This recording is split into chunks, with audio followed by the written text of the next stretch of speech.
pick. Welcome back, college baseball fans. We're back here for another The College Baseball Show Monday night, top 25 show. For those of you who have not watched one yet, every Monday night we discuss our top 25. We go through all the reasons why we have it. We talk about the weekend storylines. This is the long show. I mean, don't kid yourself. This is an hour and a half, 2 hours sometimes. We get into it. We love it. This is the best thing about our whole week to start off is kicking off Monday night after this. Like working so hard, then coming in and do this. It's the best part of it, honestly. I love it. And I'm joined by two of my favorites again today. Jason Ratcliffe from 6'4" Analytics. How we doing, Jason? Good. I actually wanted to have like something for you this time rather than just talking about the weather or whatever. So I was looking up and down the SEC weekend, and it was like the weekend of the pitching. The top team Finally batting average was 297, and that was Auburn over Arkansas. That was it. Like everyone was in the 250s and sub. It was wild. Behind them, I think it was Vandy versus Texas A&M at like 295. So a lot of strikes. So I've been just straight up begging for some strikes, and the gods listened and provided. And unfortunately, no one could hit the ball when it was thrown over the plate. So maybe people are paying attention to the show, Jason. Maybe they're finally listening, saying, hey, you know what? Maybe we should try throwing strikes this weekend. You know, I talked to probably a half dozen or so SEC coaches a week. Not trying to like name drop or whatever. I feel like an idiot for saying that, but I don't think I'm ever gonna say like, hey, have you guys thought about like throwing it over the plate? You know those like soccer parents. They're like, kick the ball, Timmy. Like I feel like I would be one of those. It's like it's the youth coaches. Like, just throw strikes. You're like as if he's not trying to. Yeah, it's like, duh. That's all. Never thought about throwing strikes before. Let me give that a shot. Let me give that a whirl. For sure. Hey, they did. It worked out for a lot of teams, and that was a big difference in a lot of these games we'll talk about in those SEC series, especially. And joined again by Will Mossa back on Monday. How we doing, buddy? Doing great. Quick weekend of travel. It's been a very, very fun afternoon over in Lexington, Virginia, over at VMI. So big shout out to Coach Roberts and that whole staff for having us over, getting some really cool stuff done that's in the works.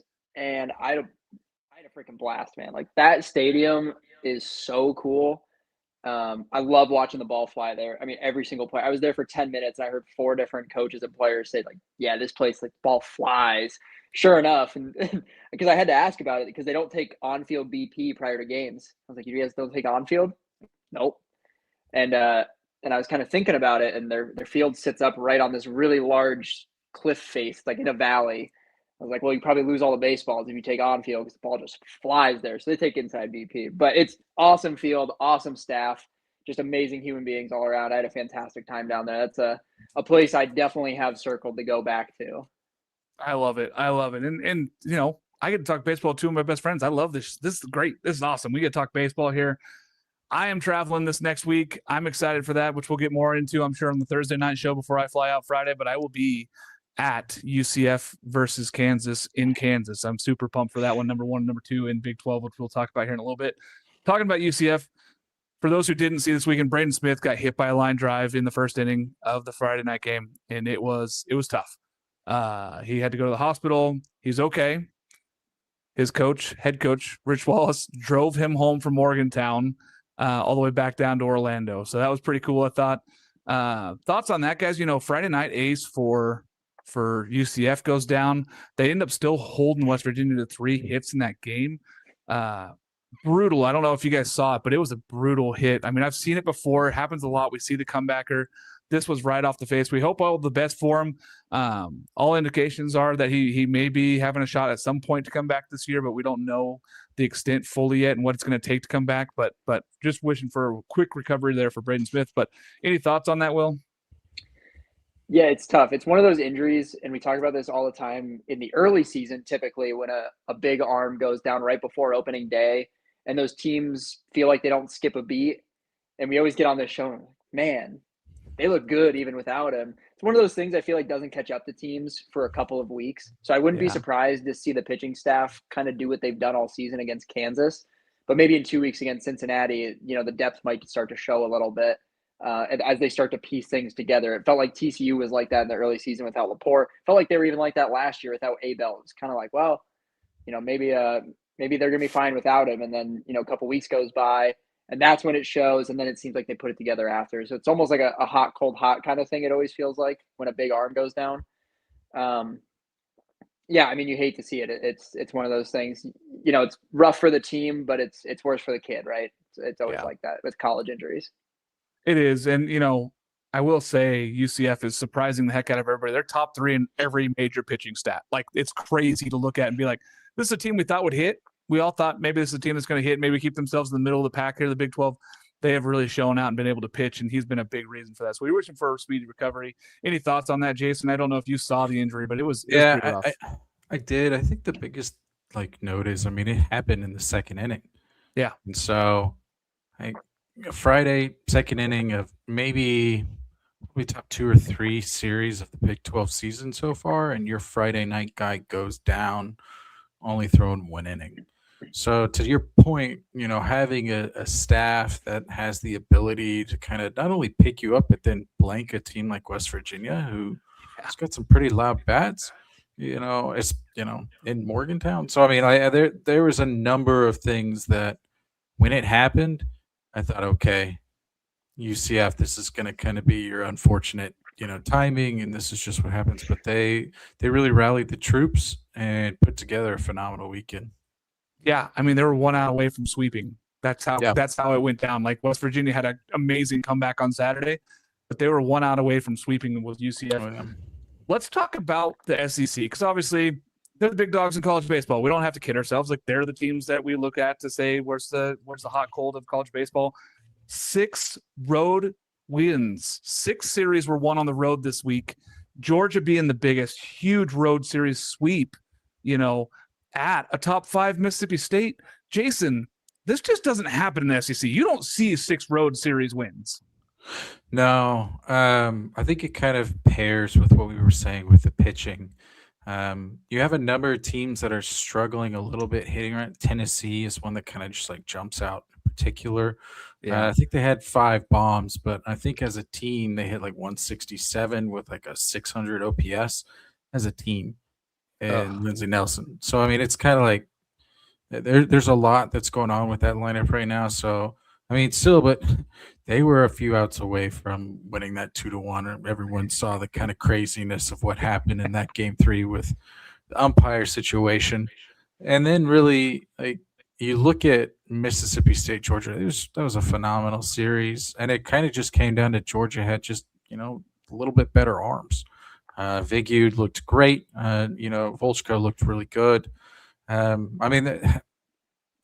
think that's kind of the scary thing with Georgia is everyone's always looked at Georgia and said, this team can hit. If they can now pitch, I think that makes it to where their ceiling is pretty much whatever they want it to be. And then you look at an Ole Miss, and I don't want to go down all of these because I can do all of them, but you look at Ole Miss can beat anybody, anywhere. Anytime. And Florida just didn't hit. Again, our pitcher of the week was Florida's, game 3 guy. I don't know. Were they Sunday or Saturday? I can't really remember, honestly. And I think he went 7 with no runs, 11 Ks, and 2 walks. I can't remember it exactly. And he lost.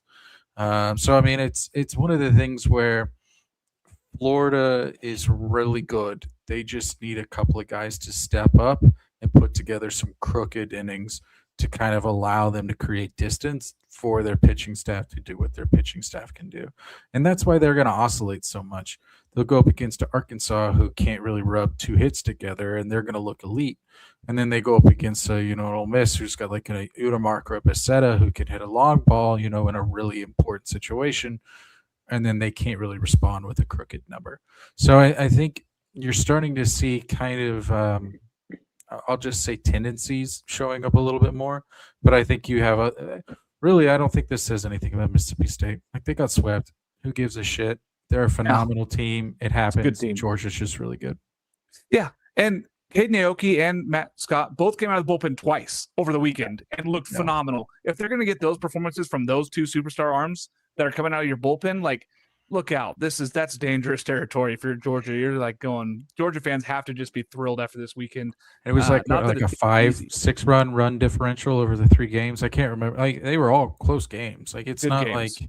It's not like Georgia went in there and just The like widest imposed margin of itself. the widest margin of victory was a walk-off. Yeah. Or not a walk-off, So, but it was in extra innings. Extra yeah, innings. exactly. Like So they I won by 3 mean, in extras. So yeah. So it's one of the things where, yeah, you won, but it's not like you were going into the 8th of any of those games and we're like, yeah, we got this locked down.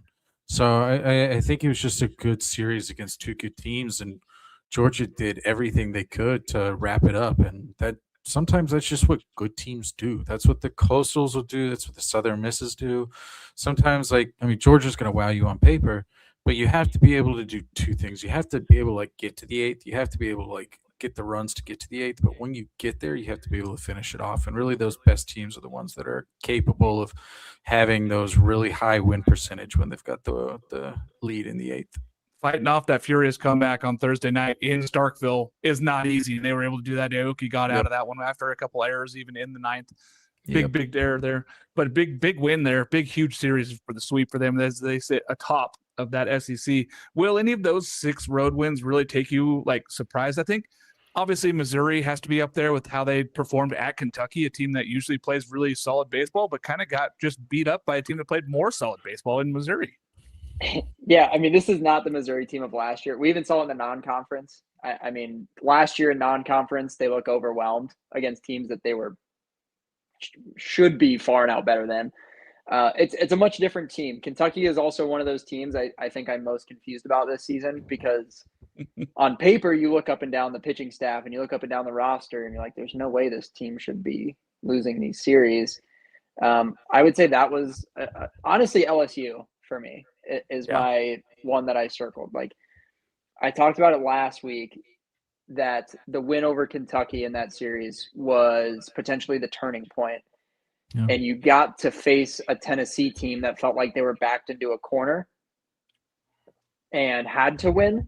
And LSU, well, in a similar situation, but coming off of a series win that got them a lot of momentum. I feel like LSU just kind of rode that momentum through this series. And it was a really big one for them. You know, going to Lindsey Nelson and taking 2 games is not always easy. Like we talked about, you don't typically see SEC road series wins, especially this early in the season.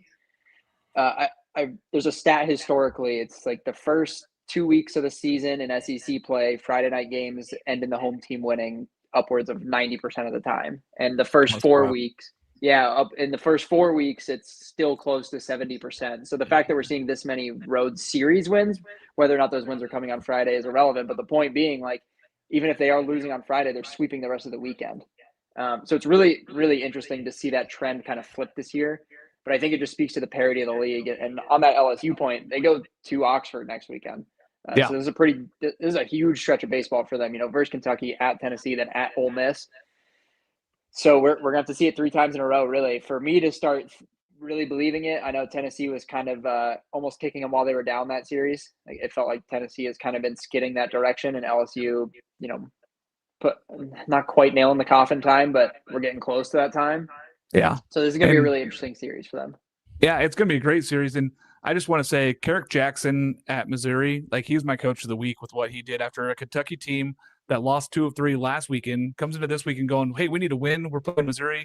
And then Missouri goes and takes it to them at their ballpark, like takes it to Kentucky at Kentucky. Very impressed there. And, you know, a 19-win team right now. And already 3 wins, matched their win total from last year in SEC already this early in the season. So been very impressed by the fight that I've seen throughout SEC play with a lot of these teams. Want to see more from like the Tennessees of the world, where they were a couple outs away, a couple plays away from taking 2 of 3 in that series. Like, it's so close right now in SEC. I love it. Let's talk about ACC. Kind of feels like it's starting to separate. You know, it feels like these teams at the top are really starting to separate themselves out from those teams at the middle and bottom of the pack. Georgia Tech, Florida State, number 1 and number 2 in that conference. They're going head-to-head this weekend, which is going to be phenomenal baseball. Can't wait for that one. And then right behind them, UNC is just sitting there going, you know, hey, we're right here. Boston College almost flipped the series on UNC. They were 1 out away from getting out of that series too. And then we would have been talking about 2 teams that are 2 games behind those guys. But I think that those 4 teams have kind of separated themselves, but really it's the top 3. It's UNC, Georgia Tech, and Florida State. And I think we're going to see basically who puts themselves in the position here, Will, to win that conference, I guess, this weekend between those 2 teams, Georgia Tech and Florida State. Yeah, for me, I'm going to be watching Georgia Tech's pitching. again, we've kind of talked about this. The bottleneck for Georgia Tech last season was not necessarily the pitching as a unit, but the pitching against really high level offenses.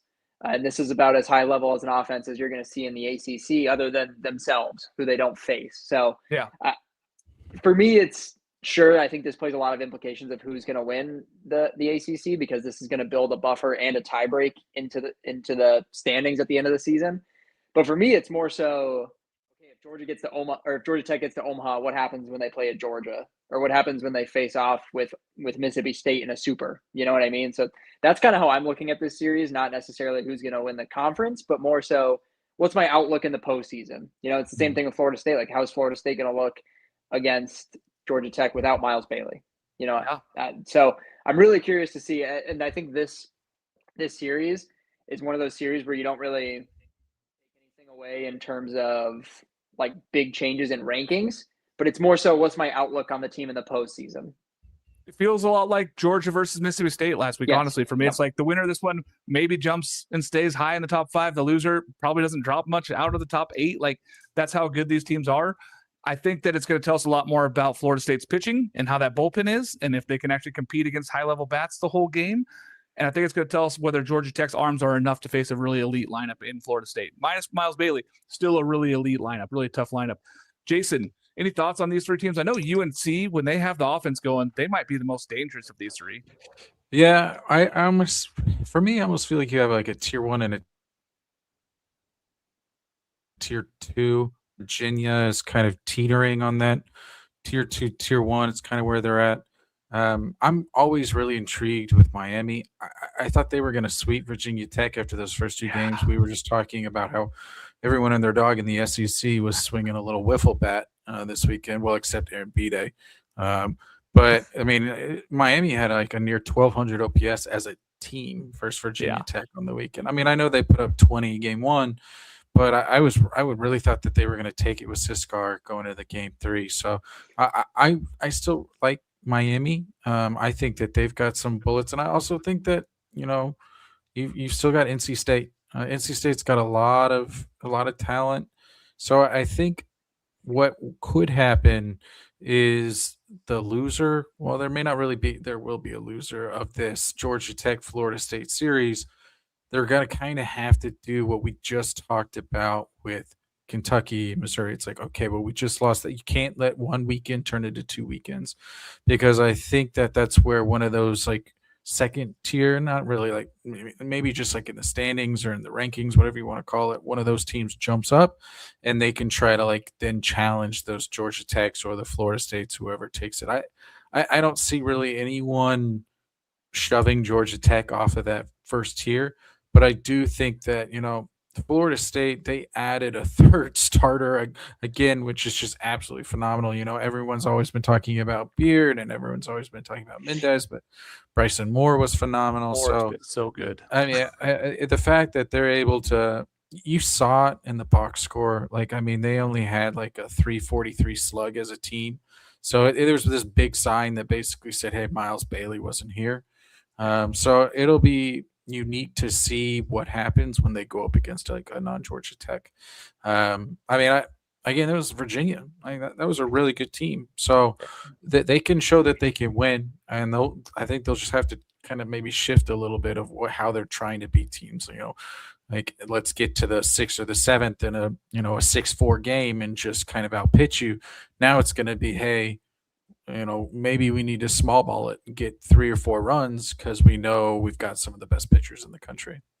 Really need to get some guys going offensively. Like Carnes is not where he needs to be probably at this point in the season, where we all thought he'd be a little bit higher on. The Fisher's been good for them. Like, they just need guys to kind of step up. Braden Dowd, another guy who had some big moments early in the season and kind of cooled off a little bit. But if he gets going again, there's plenty of room for this team to kind of get rolling again. But it was a lot of Miles Bailey show for a while. They're carrying this offense. Yeah. So I think the ACC is pretty wide open after Georgia Tech. That's probably the best summary I have. Yeah. I mean, and you mentioned Miami. Will and I were talking about this off air, and Miami gets Stanford and Cal after they play Wake Forest this weekend. Like, if they take that series against Wake Forest or sweep, they're looking at going on a run possibly here in ACC play. And Wake Forest is another team that's probably teetering on that, like, I don't know, tier 2, tier 3, whatever you want to say for the ACC. I think they're pretty much solidifying themselves in that tier 2. I mean, they skyrocketed up our computer rankings this week. So I mean, they're really on a roll as well. So I don't know. I think again it's a wash, and I think that's a good kind of representation for a lot of baseball this year. Is once you get past kind of that top 10, you can kind of just close your eyes, flip a coin, and you'll be right a good amount of time. I'm with you there. Let's talk about the Big 12 here, boys. As UCF shines, man, they really looked the part. Yeah, they gave up a lead to West Virginia. That West Virginia team is pesky, so don't kid yourself. That's a tough one. And playing at Morgantown, that is never easy to win there. And the fact is, UCF took 2 of 3 there. Now they go to Kansas, who's jumped all the way up to number 2 in the Big 12 standings and has been slugging the crap out of the baseball. They didn't pitch great against Utah, but they out-hit them, and it was crazy how many runs. I think they put up 46 runs with 18 extra base hits and 8 home runs. Like, they were really slamming the ball this weekend. Jason, when you look at this overall, the Big 12 feels like it's getting some gaps there now. TCU and Baylor at 7-5, along with Arizona State. And if you got West Virginia at 8-5 or 8-4, Oklahoma State is 6-6. They're starting to get hot at the right time. Are they going to be able to do enough? I don't know, man. But the Big 12 feels pretty open, depending on what happens this weekend. Oh yeah, I mean, what was that, Thursday? Yeah, late Thursday, when what was it, like 9-12? Utah was over Kansas in the 9th. Yeah, I was thinking to myself, like, I was like, man, like Kansas had some momentum. Like, I thought maybe if they were to put something together this weekend, like they could really like make it a big weekend coming up.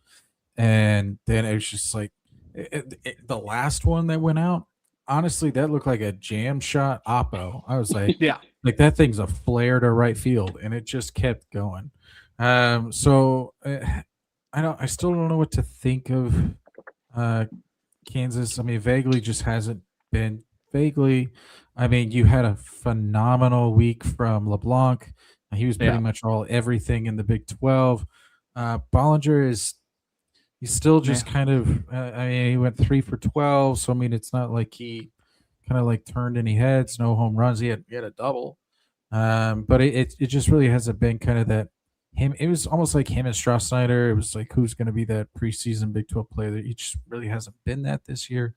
So, I don't know what to think of Kansas, but I mean, we just talked about how West Virginia versus UCF was like, hey, this is going to be the series of the Big 12. Now it's basically the next one. It's UCF versus Kansas. So, I mean, not pretty much. I think the winner of this series is effectively going to be the leader in the clubhouse for the Big 12. You've got TCU that's coming on. You mentioned Oklahoma State. They're a unique team. I mean, Cincinnati they were mashing the cover off the ball with Coates, but Oklahoma State has 2 guys, and was it Richie? Is it Colin Richie and Lund? 2 guys that I was about to say people should know more about, and I struggled with Colin's name there for a second. But Colin's been one of our leaders for the OPS and weighted runs above average, basically from the word go to start the season. So he's had a phenomenal year. Lund didn't have a great weekend, but he's been really good this year.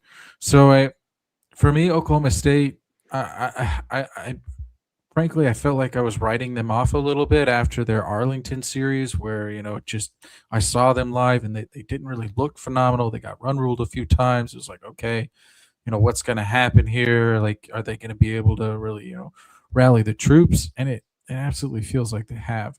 So when we're talking about like TCU coming on and Oklahoma State coming on and where does Kansas and, Arizona State's still good. Like they've got incredible. Like it feels almost like the ACC without a Georgia Tech would probably be the best way for me to explain the Big 12. So they don't have that one team that I think everyone looks at and just goes like, shit, like, we're going to go either 1-2 or 0 for on this one. Like, just call it.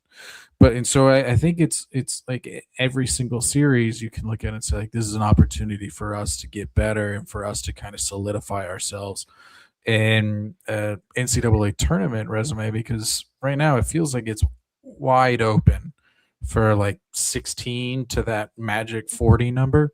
So you get like 38 auto bids, you want to be in that 40 number. So everyone's doing everything they can to get in that sub 40 RPI. Yeah, and teams are bottling up there. And I want to mention, you mentioned Colin Ritchie. People may not know that he has 18 home runs on the season, and he's absolutely mashing. But on the other side of that, Colin Bruggeman, a guy who we all picked to be very, very good this year, struggled early. He has 9 home runs in the last 14 games. Like all 9 of his home runs are in the last second half of the season. He has been on a freaking tear. He might be helping out this team get the right spot. I mean, they're getting enough. Will, the rest of the Big 12 kind of open now. If UCF, it feels like they've already played TCU now. They've already played West Virginia. If they can take care of business at Kansas, they've set themselves up. Yeah, absolutely. And they went to Arizona State and won that series. So they've effectively created a 10-2 conference record, beating the best teams in the Big 12. And this is Jason's favorite segment when I do this week to week. I'm going to play wet blanket on Kansas.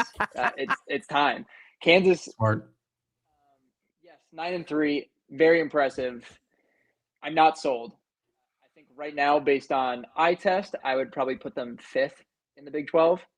All of their series have come against the bottom 6 teams in the Big 12. So they've played Houston, they've played Cincinnati, they've played Utah, and they've played Texas Tech, all of which fall in the bottom 6 of the conference, none of which have a winning record in Big 12 play.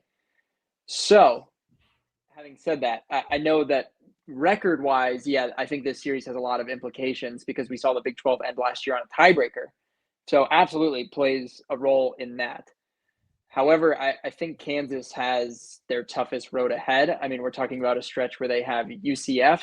They have Oklahoma State, who I think is more comparable to Kansas than Kansas is to UCF. So I think that's actually going to be a really solid series. Then they've got the rivalry series in Kansas State. They've got West Virginia to finish off the year along with BYU in that final 2 weeks. So they've got some of the tougher teams they're going to play coming up. So I'm not ready to jump the gun on the hot start because I feel like it makes sense based on the way that some of those other teams have been playing. But to your point, this conference is still wide open. Like I think TCU can still absolutely make a push. They're finally starting to put things together. Again, we talked about them last week, starting to put things together. They just continue to build. Like I don't know if they are conference championship caliber. However, if some things clean up for the postseason, like that could be a scary 2 seed to end up with in your region, or even if they get an at-large as a 3. But I think it's West Virginia, UCF, and Arizona State, quite honestly, all in the same tier. I know the records may not reflect that technically, but I think those are the teams to beat. Like when you're going up into a series, who are the scariest teams to play? It's those 3. But I think it's a 1A, 1B in UCF and West Virginia, and I think this weekend absolutely showed that. I know West Virginia was a little bit asleep at the wheel on Sunday, it looked like. But I think other than that, these 2 teams are really freaking good, and it's kind of those 2 and everybody else. Yeah, UCF gets Arizona State at home May 1st, 2nd, and 3rd. And that's going to be an awesome series to kind of determine where we end up here. But I love the Big 12. As we've heard before, not a lot of pitching in the Big 12, but a lot of hitting. And we certainly saw it this last weekend.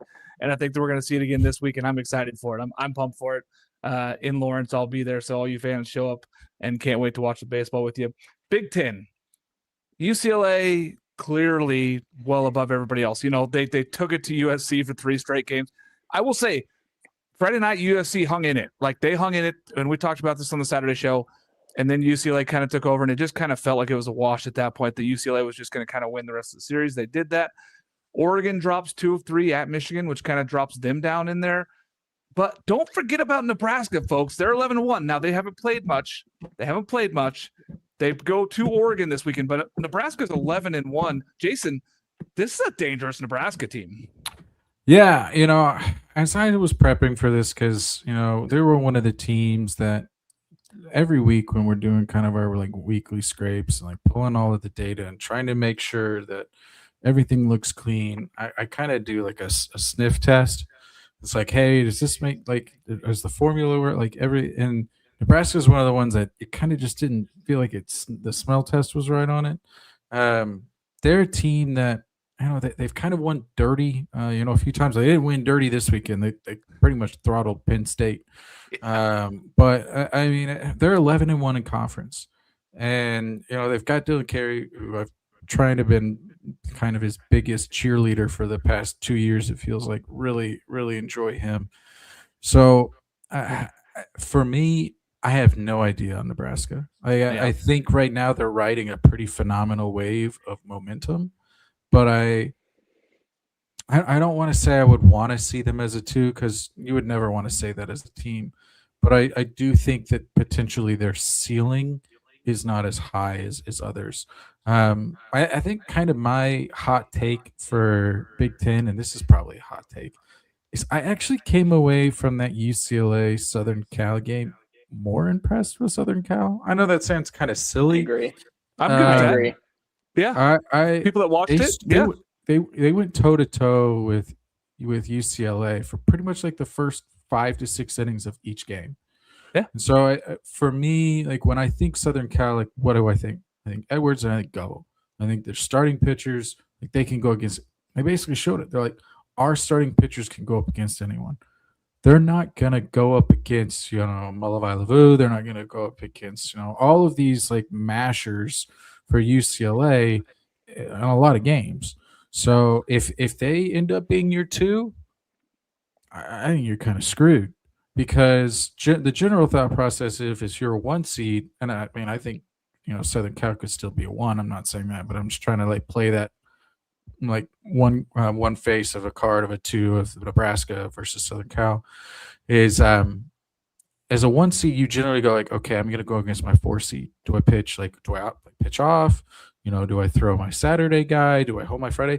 You can't really do that for Southern Cal because it's not. You're going to face Gov or Edwards, and that's that. You're going up against a Friday night guy pretty much for any. So I came away really impressed with Southern Cal, not because that they kept close, but I always looked at their schedule and said, well, they haven't really played a ton of teams. I mean, they played Oregon State in the midweek. They kind of got throttled. So it's like, okay, well, can they hold their own? And they did hold their own. Yeah, they ended up losing, and especially Friday night, it slipped away. Yeah. But every single time, like 4th, 5th inning, it was like, hey, they're here. And then it just was an inning or 2 that just spiraled. And that's just sometimes it's like teams trying to like get their identity. But I still think when it comes to what's their main focal point, starting pitching, they've got that in spades. So I came away with it. I thought it was going to be worse, to be perfectly honest. I thought that they were going to get Govell or Edwards out in the 2nd or 3rd because they put up a crooked number, and then they were going to get to Southern Cal's bullpen, and it was just going to get nasty 2 of the 3 games. And it wasn't. It was a barn burner 2 of the 3. Yeah, like Friday night or Thursday night. I always forget with the Easter weekend. It got away. I think it was 14-4, if I remember correctly, something like that. So for the Big Ten, I think it's Oregon. We'll talk about it, I'm sure. They were the biggest surprise for me this weekend. Yeah. They've slipped quite a bit for us in our terms of our ranking, but I'm getting long-winded as I always do. But yeah, I enjoyed me some Big Ten ball this weekend. It was great baseball, and Savage even said, "Hey, Mason Edwards and those are 2 elite pitchers." He's like, "We'll see him in Omaha." That's how confident he was of this USC team after it. Will, I know you were taken away, and we just kept talking all weekend. Like, man, this is a good baseball team. It's wild that they lost all 3. Yeah, I thought the starting pitching was fantastic. Quite frankly, I thought their offense showed a lot more life than I thought they were going to.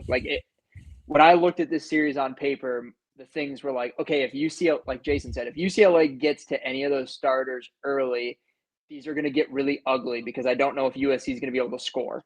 I walked away more impressed with USC's offense than I probably have been all season, to be quite honest. Yeah, probably the best they've looked as a unit.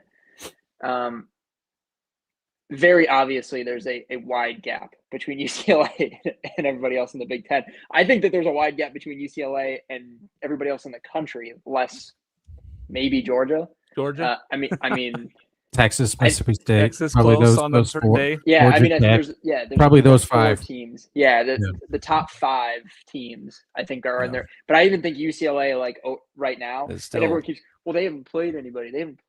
Look, they play the Big Ten. Won 22 straight, including wins over Mississippi State, Tennessee, and Arizona State. Yep. Texas A&M. Those are all top 15 teams in our rankings. I mean, this team is a wagon.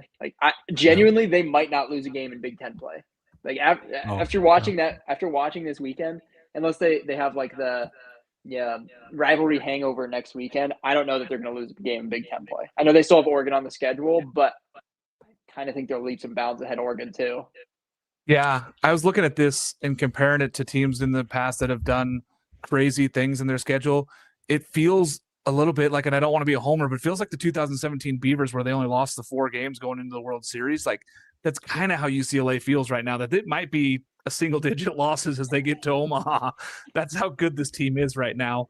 And it's like they just go out every weekend and they win, and they don't have to do it in one way. It's not like we have to hit a bunch of home runs. They can go hit 15 singles and beat you. They can go beat you in a 2-1 ball game if they have to. It's pretty crazy the amount of talent that this team has, and I think that's just going to continue throughout the season. I don't see it stopping.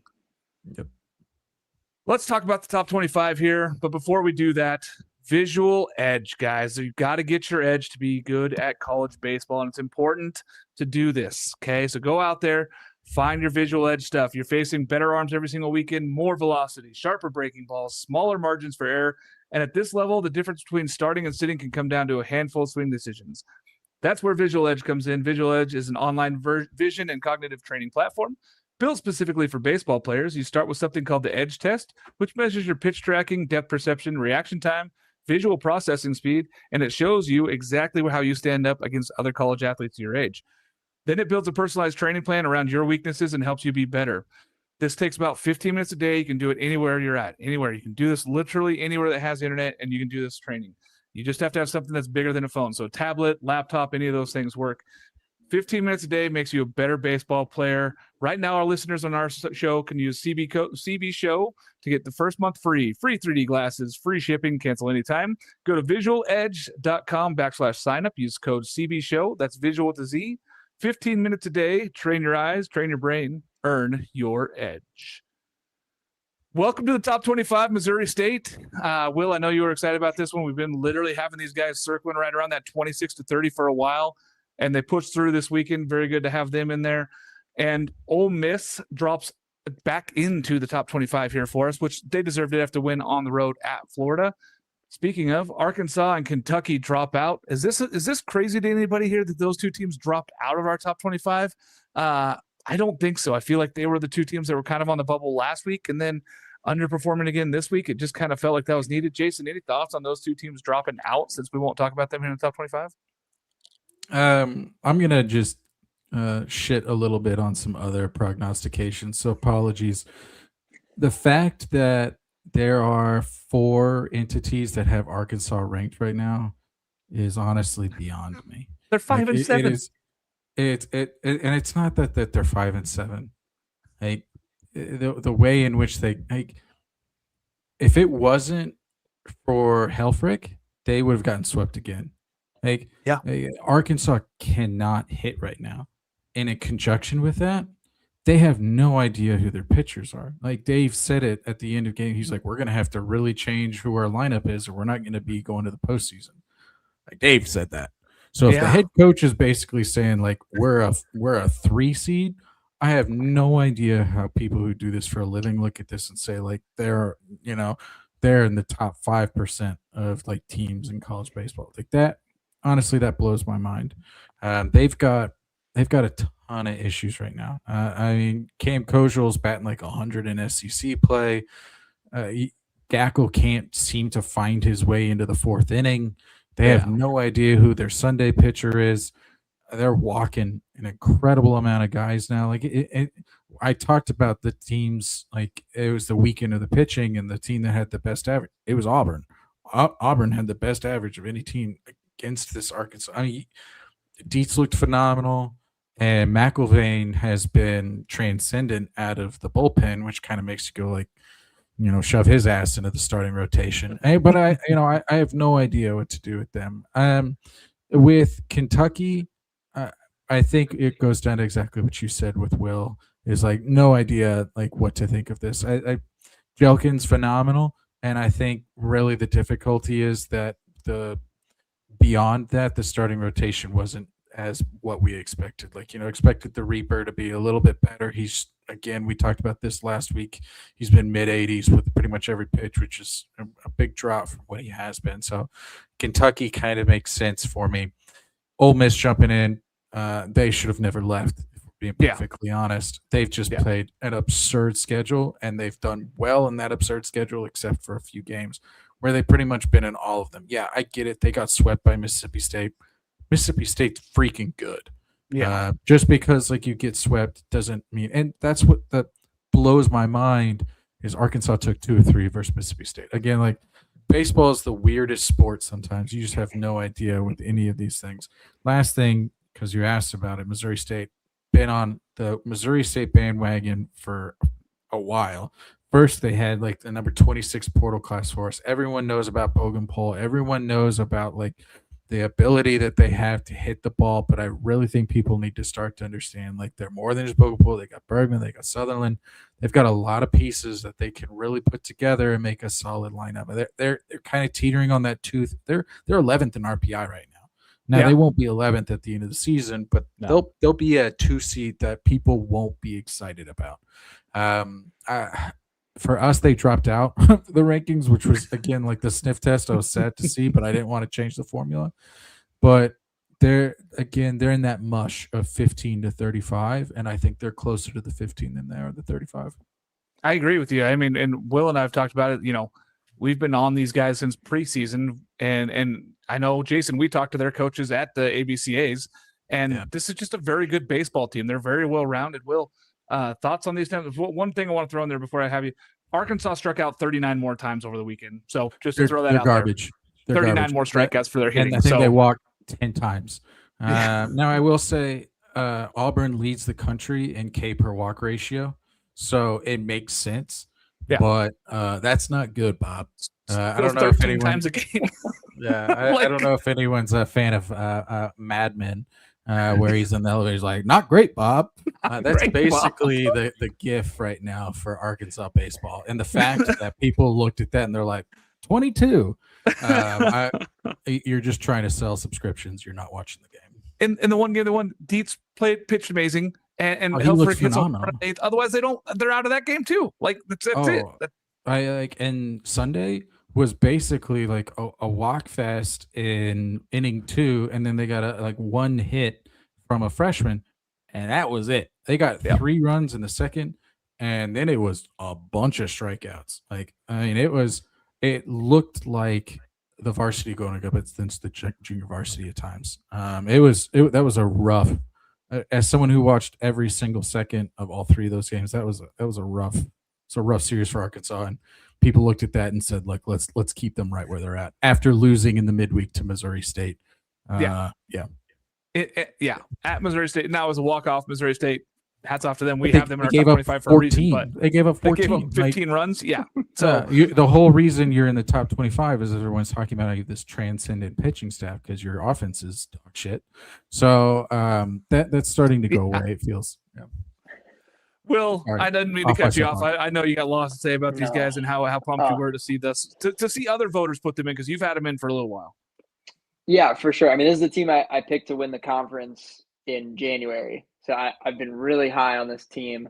What Coach Hawkins has been able to do over there is just fantastic. Like you said, like this team mashes, and the portal class was good. They brought in Gabe Ressler from UW Milwaukee, who just lit up the horizon for 2 years before coming over to Missouri State.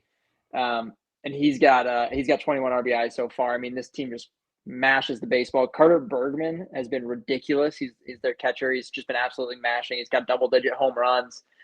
Curry Sutherland hit a ball that I think they said was 471 feet, but looked to be about 700 feet. I mean, this team just crushes the baseball. The only thing that I will say is, and Jason, this might point to why your model maybe bumped them out. To me, it's the walks.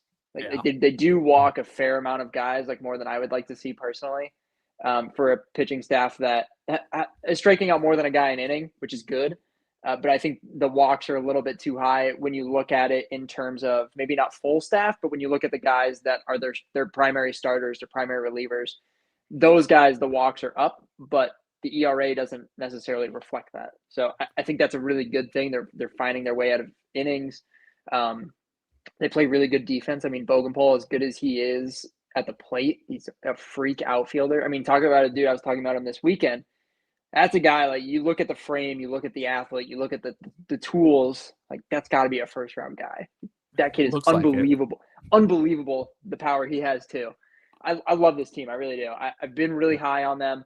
Even the one blemish on the resume, if you will, is a series sweep against Ole Miss in Oxford early on.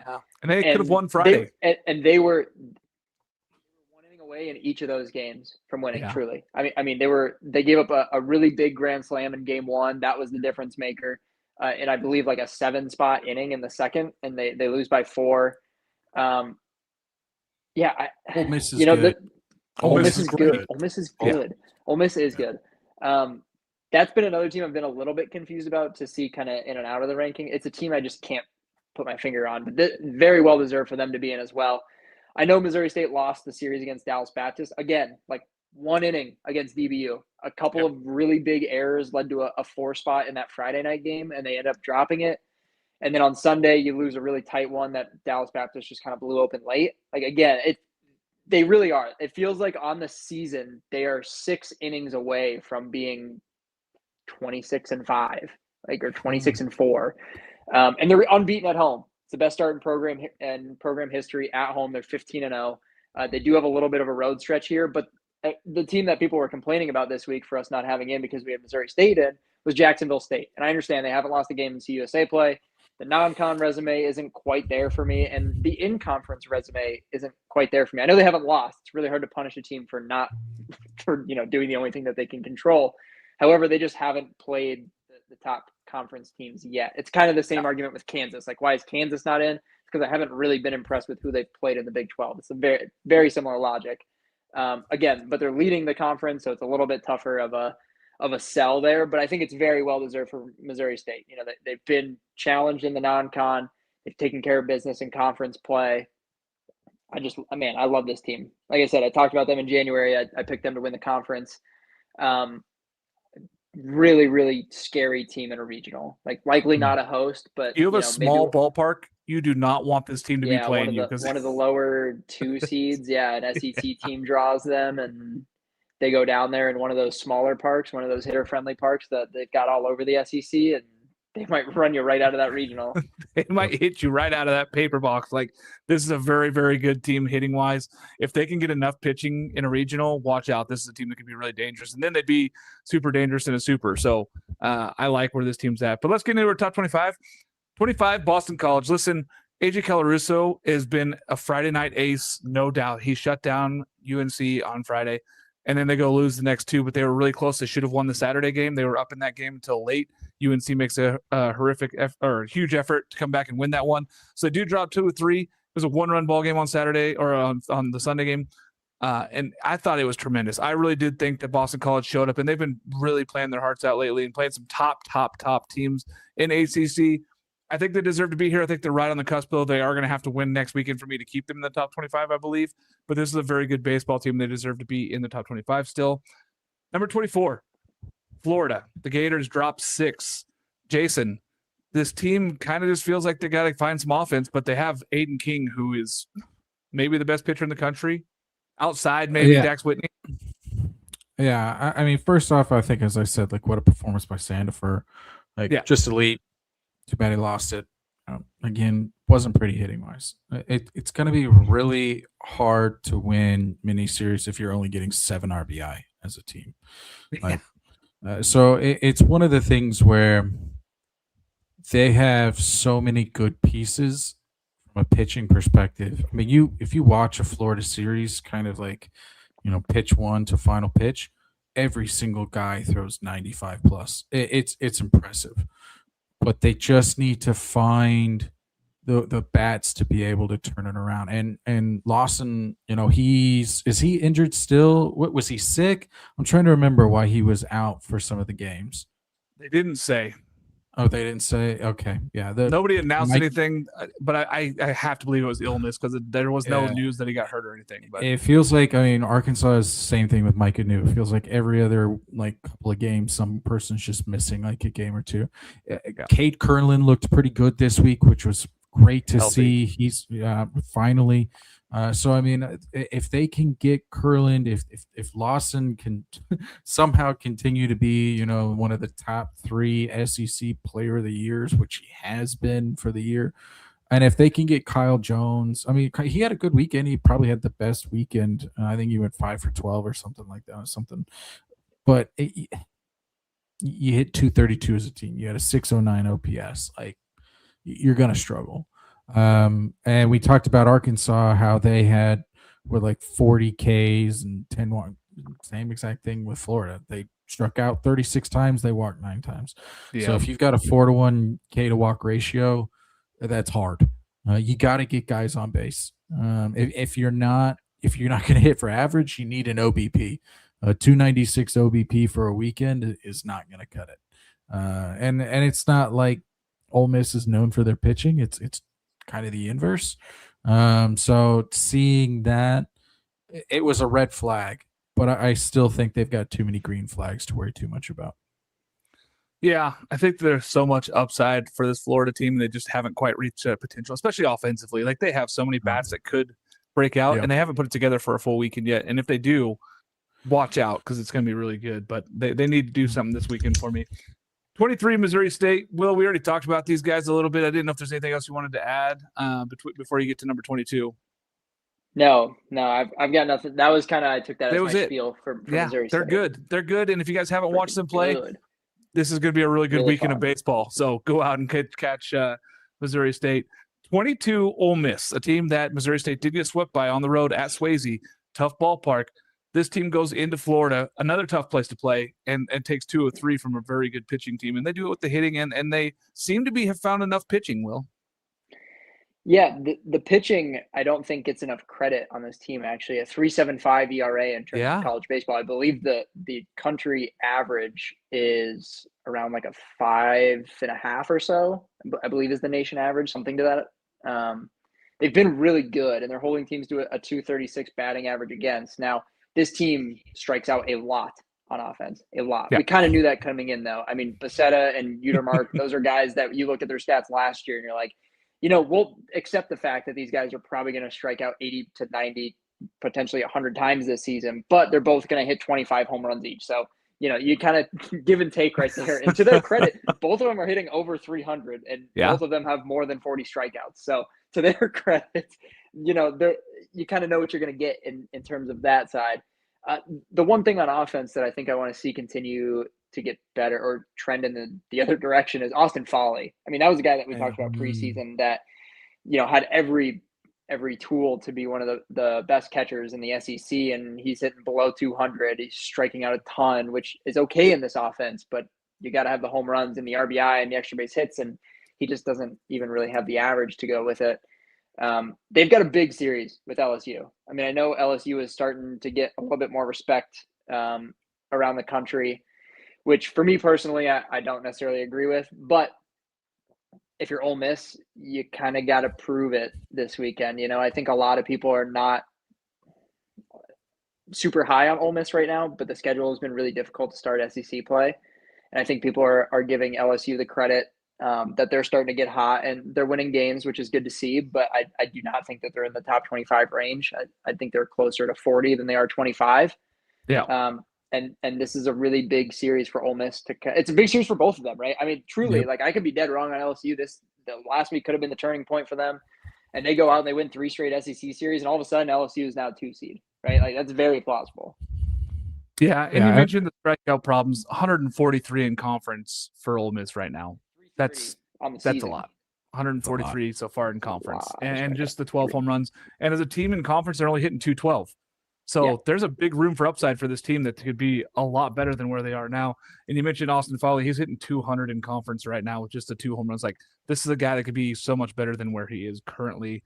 Judd Utermark has been very, very good in conference. Now he does have 18 strikeouts still. And another guy who's been impressive is Will Furnace. That guy's been very good for them. He's done a lot of things right for this team. He hasn't had a lot of pop, but he's done a lot of things right for this team. So this Ole Miss team is very good at baseball. They've been able to pitch their way into more success than I think we thought they would than early in the season, and I've been happy to see that. 21 Oregon, down 11. Maybe the surprise of the week. I know, Jason, we were talking about that. They were probably the surprise of the week, going 1-3. Yeah. And it was because they just didn't show up. Like what they got beat. They got shut out at home in the midweek against Portland, who owns the state of Oregon apparently now. They beat Oregon State and Oregon. Pilots. The Pilots are for real that are sitting atop the West Coast Conference right now. They're 6-3. But then Oregon goes to Michigan. They get 10-run on Thursday. This whole series got moved up, by the way, for weather. So they flew out a day earlier than they were supposed to. Got out there on Thursday, played an early morning game, got blown out 10-0. Come back the next game, great effort, win 5-2, and you're like, okay, they're back. Then they go into the ninth with a 3-2 lead where they've just been dominant with their closing pitching, and they give up a couple dinks and then a single, and that's it. They lose 4-3. They fly out of there in a 1-3 week. Tough week for Oregon. I think that the pitching is better than it showed this week, and it wasn't even that bad, but the hitting's got to come back alive. Like the hitting is just missing. The superstars aren't hitting. It's been the freshman Angel Aya who's been stepping up for this team. It's been Ryan Cooney. It's been Jack Jimenez. Like these are the guys that are stepping up, not the guys that you would expect from. It's not the Don McHellmans. It's not the Maddox Maloney's. Drew Smith, who's been really good, is on the award watch list, had a rough weekend. There's room for all these guys, and I think that this team has a lot of upside. The pitching is really elite, so I think that they're fine.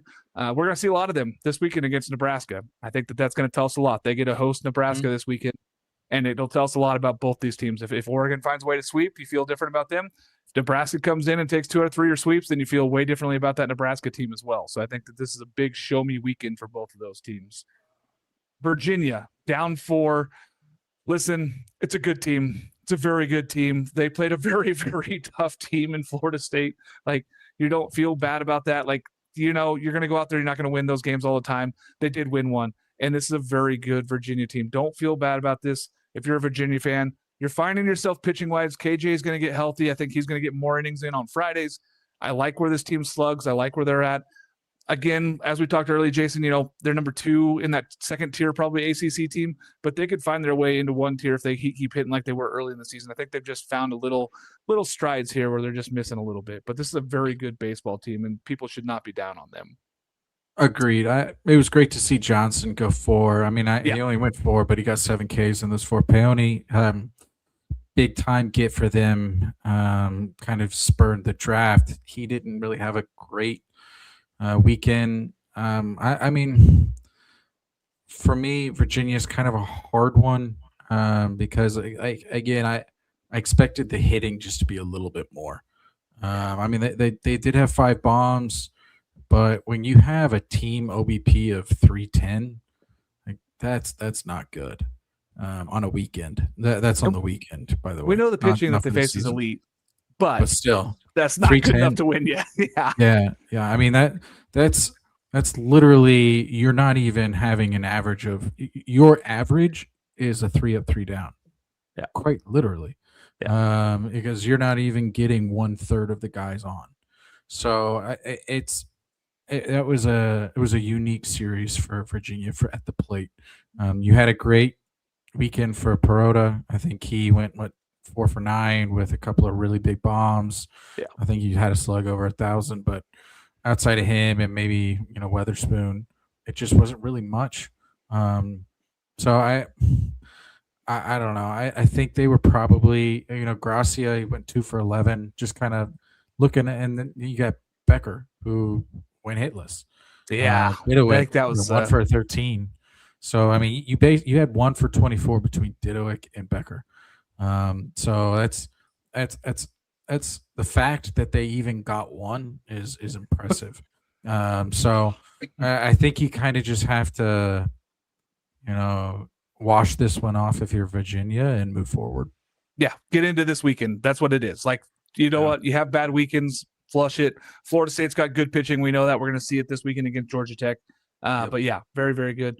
Oklahoma down 5. They did lose 2, but they did win 1. Cam Johnson kind of brought them back to life with that win, Jason. Like, Mercurius got beat up in the opener.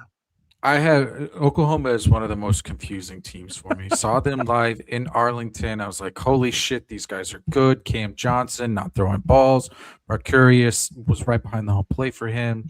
Holy shit, this guy's good. They really came off, firing. I think they started off the season like 10-1. I can't remember exactly what they were on fire. And I mean, they still, like, from a metric standpoint, they're like 16th in the RPI. We've got them top 20. Y'all have them top 20. Like, they have a number of things that show that they're right on that edge of hosting, but I can't figure out what Oklahoma you're going to get. Like, are you going to get the Oklahoma where Mercurius is just dominant, and then they get the bats like, Gamble or whomever that are coming up there and just putting up like swing after swing and really like putting up crooked numbers, or are they just walking the farm? I don't know really what to think with this Oklahoma team.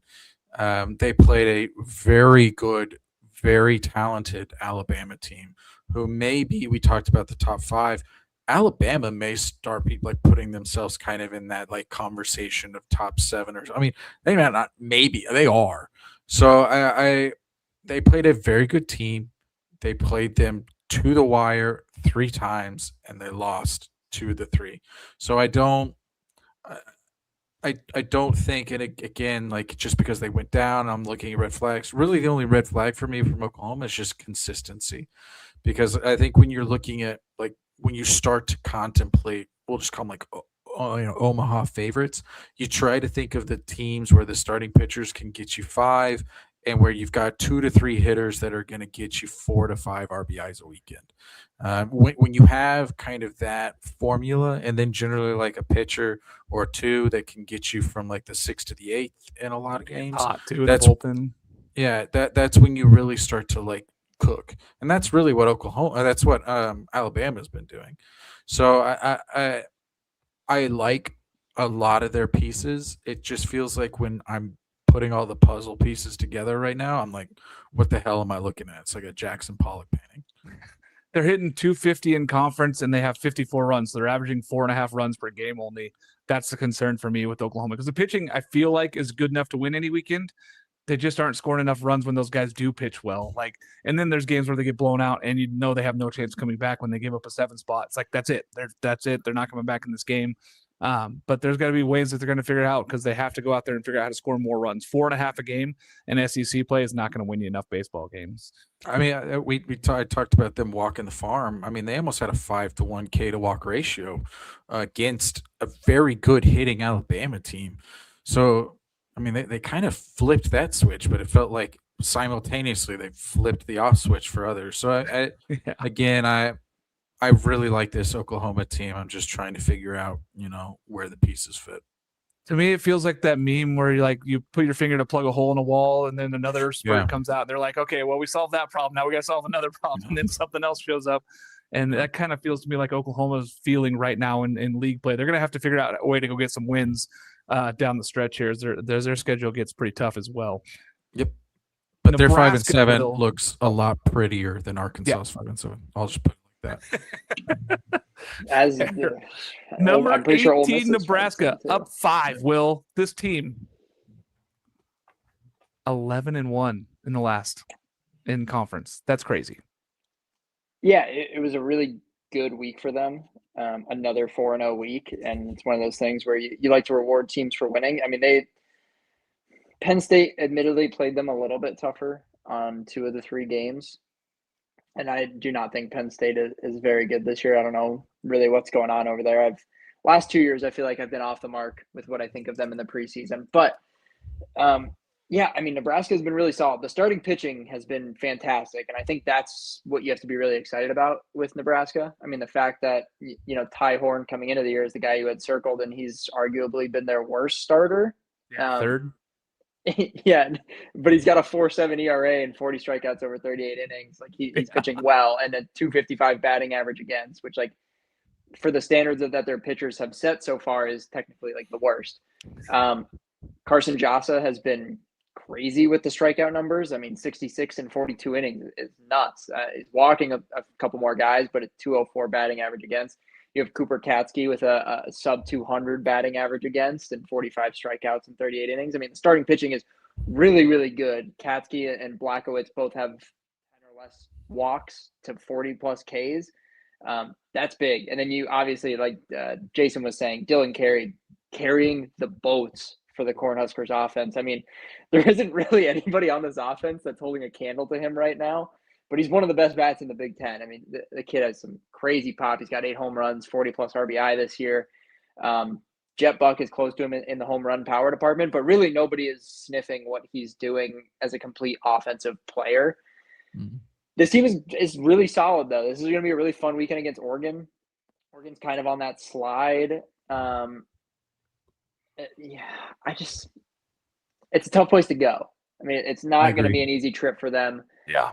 A big weekend for Oregon to say, like, hey, last weekend was a fluke. We're going to be all right. We're going to go out and beat Nebraska.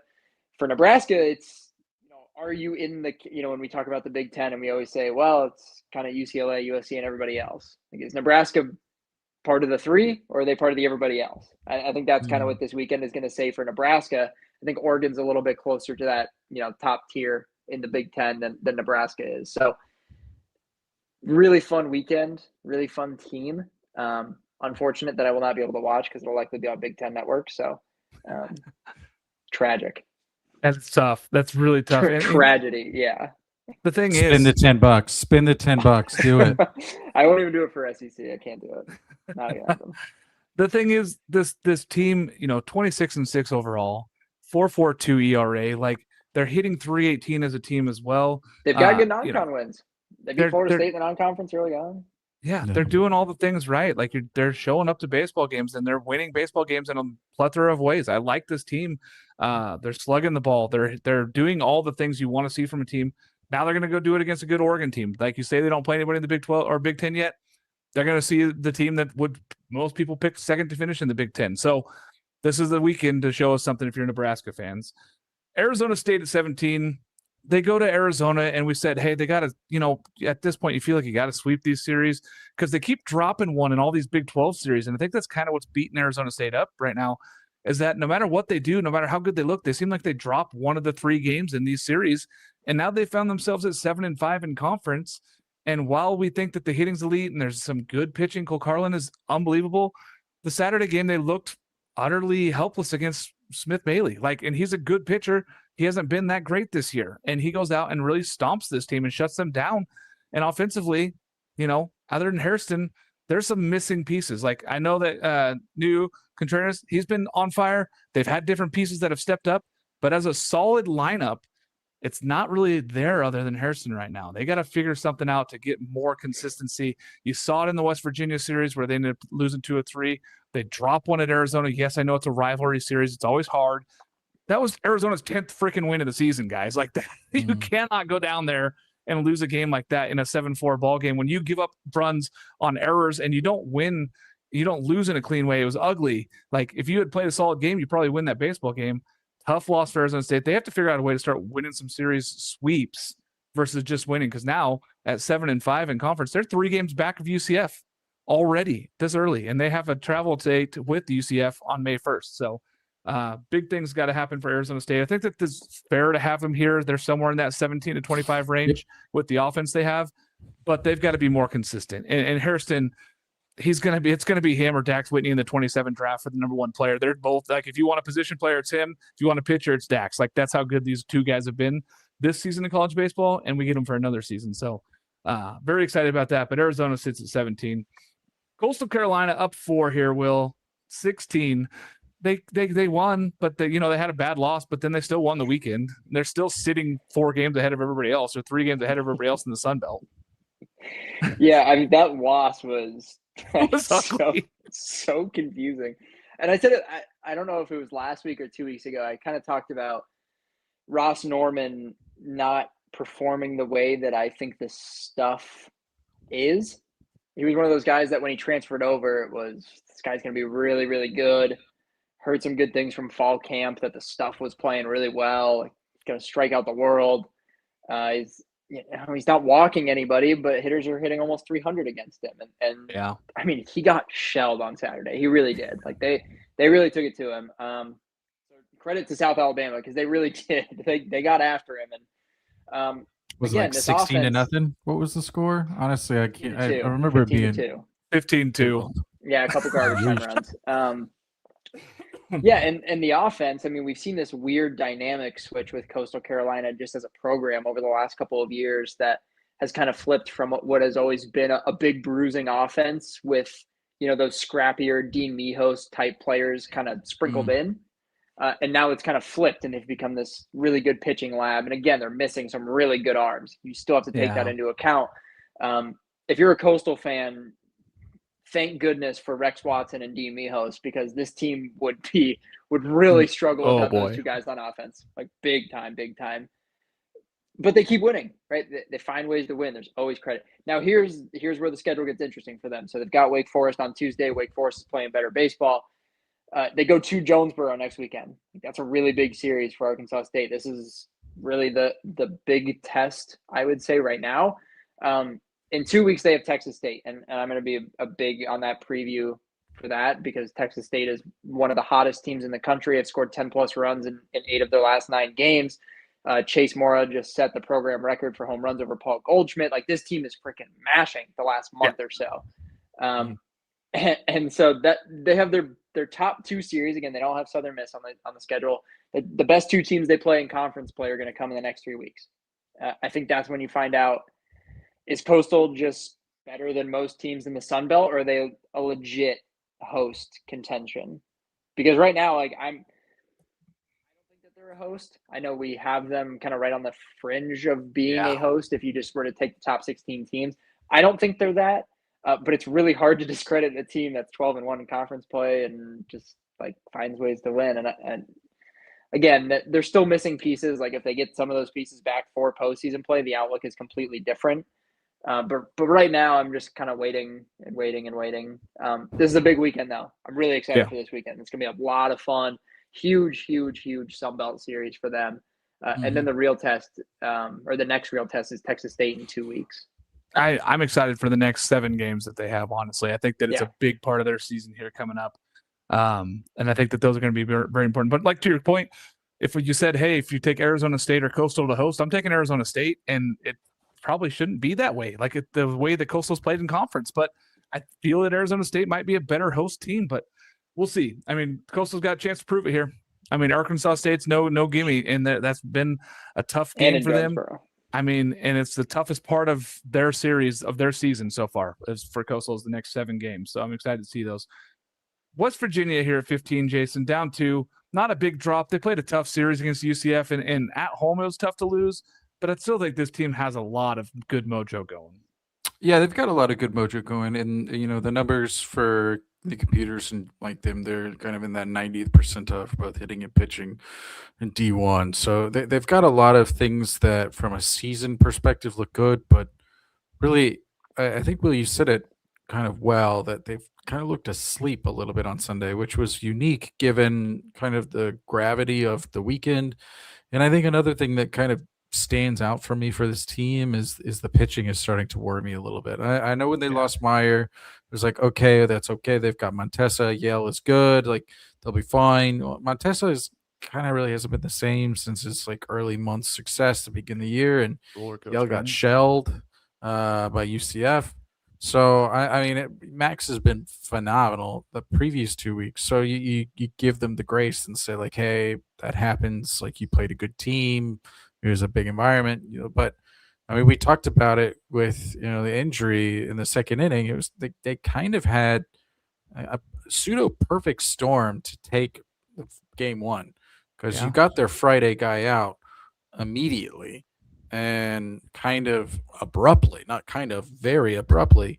And so to see them not really take advantage of that, see them come out game 2 slow and, crawl their way back to a victory, and then game 3 just kind of never really be in it. It was a weird weekend for me for West Virginia. I like this team. I think they are set up to be in that host/2 seed, kind of maybe going to a 16 through 18 type of, now that they're actually seeding all 32. But I think they need to fix the pitching issues before I can really start to say they're more in that 12 to 16 host range. And they've played some of the tougher competition in Big 12 by rankings right now, right? So we're saying, okay, they've gone out there, they've played some tough teams. They have a little bit of a road to get healthy here and get right.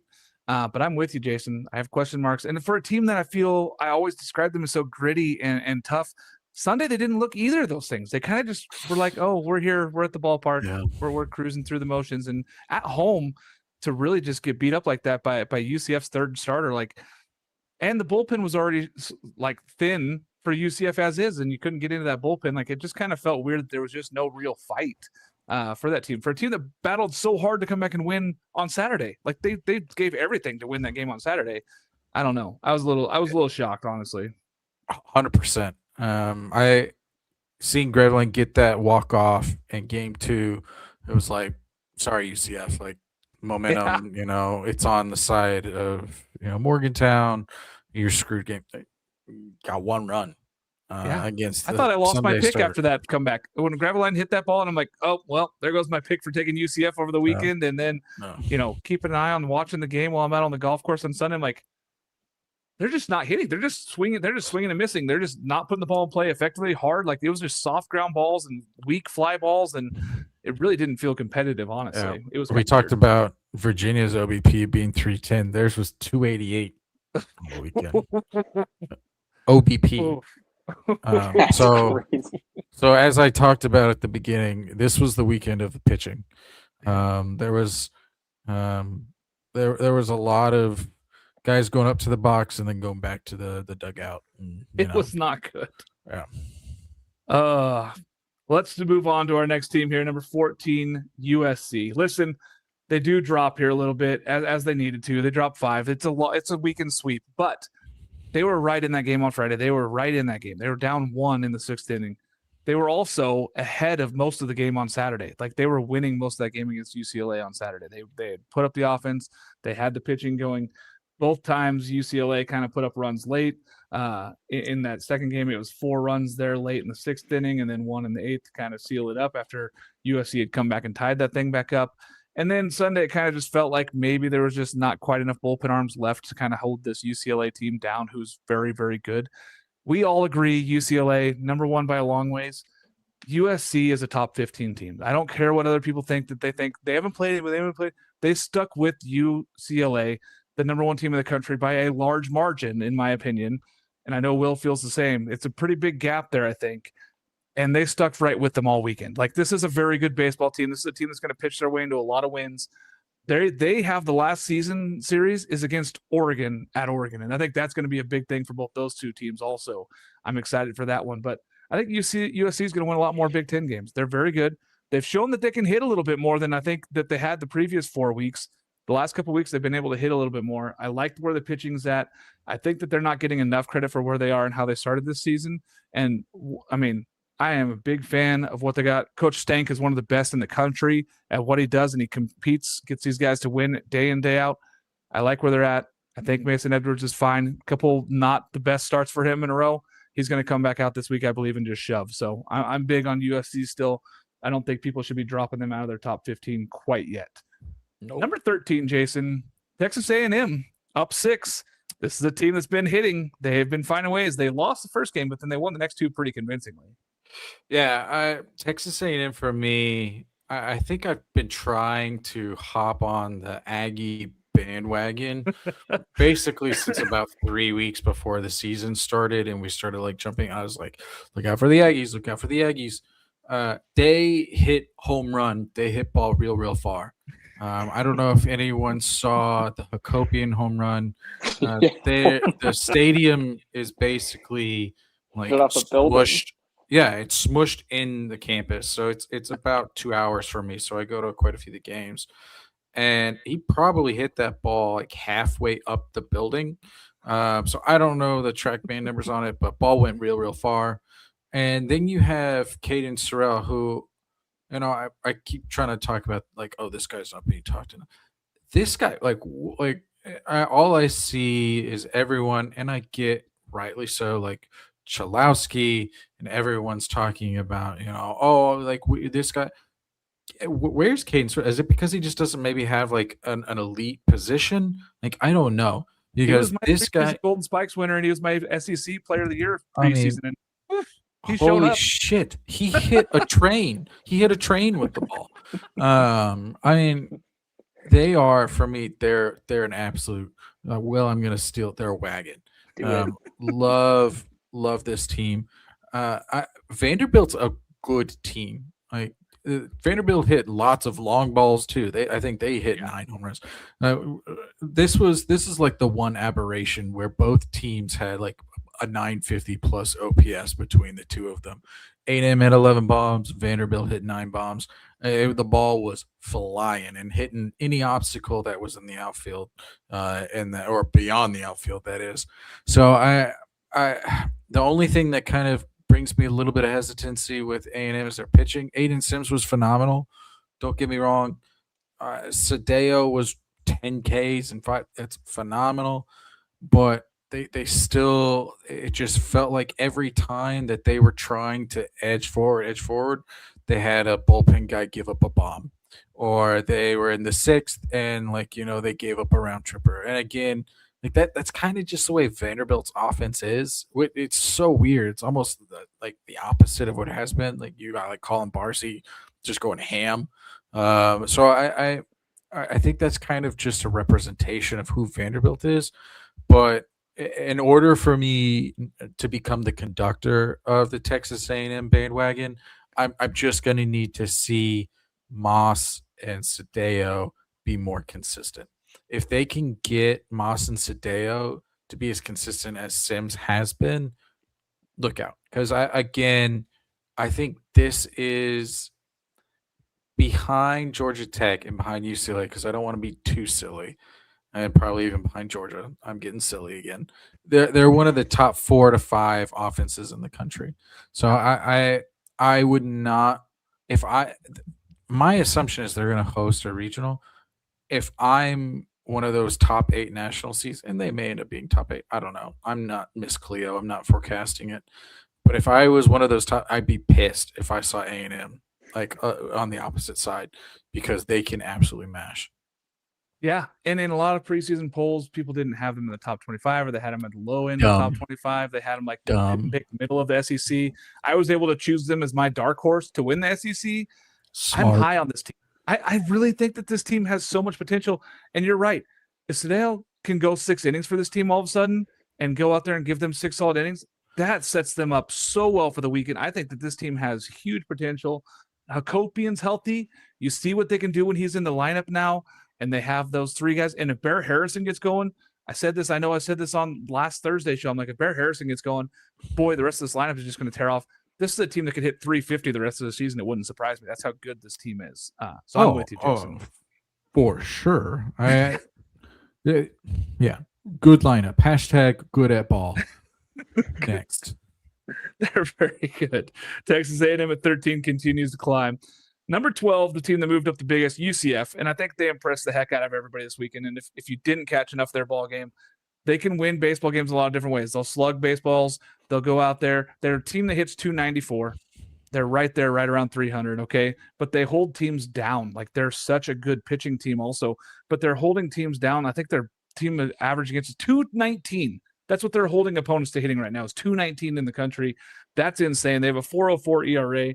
They're only allowing just over a 1 whip for their whole team. Like, the team pitches, they hit, they play defense. I'm more and more impressed every time I see this team play. I'm very, very excited to go watch them play this next weekend. Their team fielding is 976, which is right there where you want to be in the top of the country. Like, I am very impressed by this UCF team. Andrew Williamson is a superstar who didn't get drafted last year and should be drafted a lot higher this year. He is, 9 home runs, 8 doubles, hitting 336, OPS of 1139. Like, the guy's a super stud. He's a great outfielder. They have a freshman in Jordan Lodi's playing shortstop for them that has contributed in big ways. Like John Smith, Zach Skinner, Caden Gaskin. Like, start learning the names, because this is a very good baseball team. They're going to be a good baseball team for a long time. If they go in and sweep Kansas, look for them to win the rest of the Big 12. Like, it's going to be pretty much them, and somebody else is going to have to take them out at the top. But I think this is a very good team. They deserve to be here. If they sweep this weekend, they're moving up in the top 10 for me. I'm saying it right now. If they go out and sweep Kansas at Kansas, this is a top 10 baseball team. Number 11, Southern Miss, up one. Will, I said they need to start winning sweeps, and they didn't. They dropped another one. Like, it just feels like this team is incapable of getting a sweep on weekends right now. Yeah, it's eerily similar to Troy last year. Troy was like that, and it ended up being the big reason they didn't get into the tournament at all was because they didn't Yeah. have any sweeps. Now, luckily for Southern Miss, plenty of non-conference Better big non-con. wins. Yeah, that's not going to happen. I'll put it that way. This is a really big stretch for them in Sun Belt play, though. I mean, the Sun Belt record isn't super impressive, but they've got 2 straight series, one at Louisiana, Yep. and they've got Texas State the following weekend. Like I said, Texas State's one of the hottest offenses in the country. Like Texas State, talk about a team that has a tough schedule coming up. It's Texas State. They've got Southern Miss and Coastal Southern in Miss 2 of their and next Coastal 3. in back-to-back weeks. Woof. In 2 of their next 3 weekends. But that's a team I would not want to play. Yeah. It's really been the Kyle Morrison, Joey Urban show on offense. Yeah. Davis Gillespie has also been really, really good for them. But other than that, it's been underwhelming, to be quite honest. And it's really good to see Matthew Russo going. I mean, he's getting back up to that almost 300 mark in terms of batting average, but the slug isn't what you thought it would be, hovering right around 400 with only 4 home runs. And he was a guy that coming into the season, you could have pinned for 20. Like you kind of penciled him in for that, and hasn't quite been that. The pitching has been a little bit confusing, and Colby Allen is a question mark, man. He's that's exactly what I was about to say. Came out of the bullpen this weekend and really got lit up. And and this is a series. They actually had a shot to sweep this thing. I mean, they scored 5 in the 9th inning against Old Dominion, and they had bases loaded with 2 outs, and they ended up grounding out to first base on a ball that could have snuck through. So they were right there to tie this thing back up in the 9th. But to your point, like they just haven't really swept the teams that you'd think they'd sweep. Still a very good team. I mean, put them down for 40 wins. They're going to be a 40. We still bumped them up team. one. Yeah. Are they going to host? I don't know. I think they really need to sweep a couple series. I really think they need to sweep Louisiana. Louisiana has been,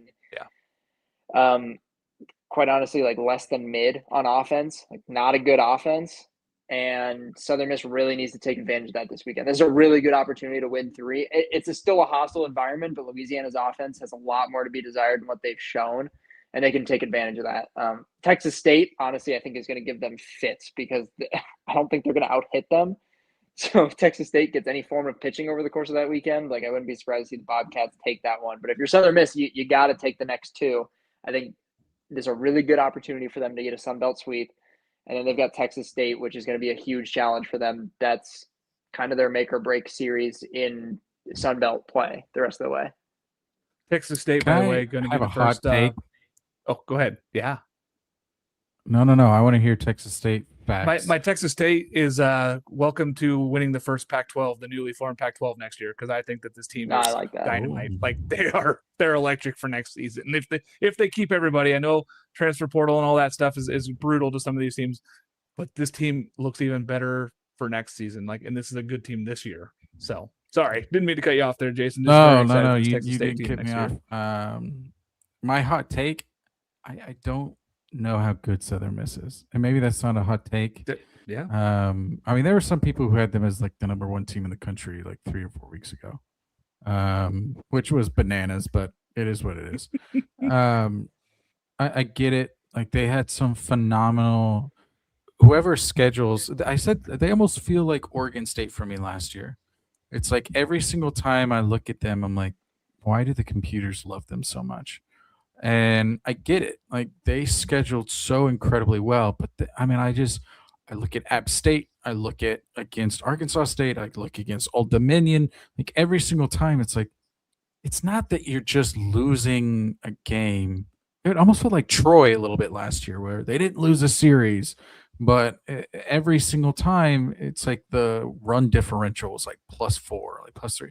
Like they weren't like, it wasn't like a Sunday random, like where, hey, it's just we ran out of pitching and it was 15-12 and we lost it. You know, this was Friday where they were basically getting the doors blown off of them, and then they made it respectable at the end. Yeah. Like I don't know what to think about this Southern Miss team at all.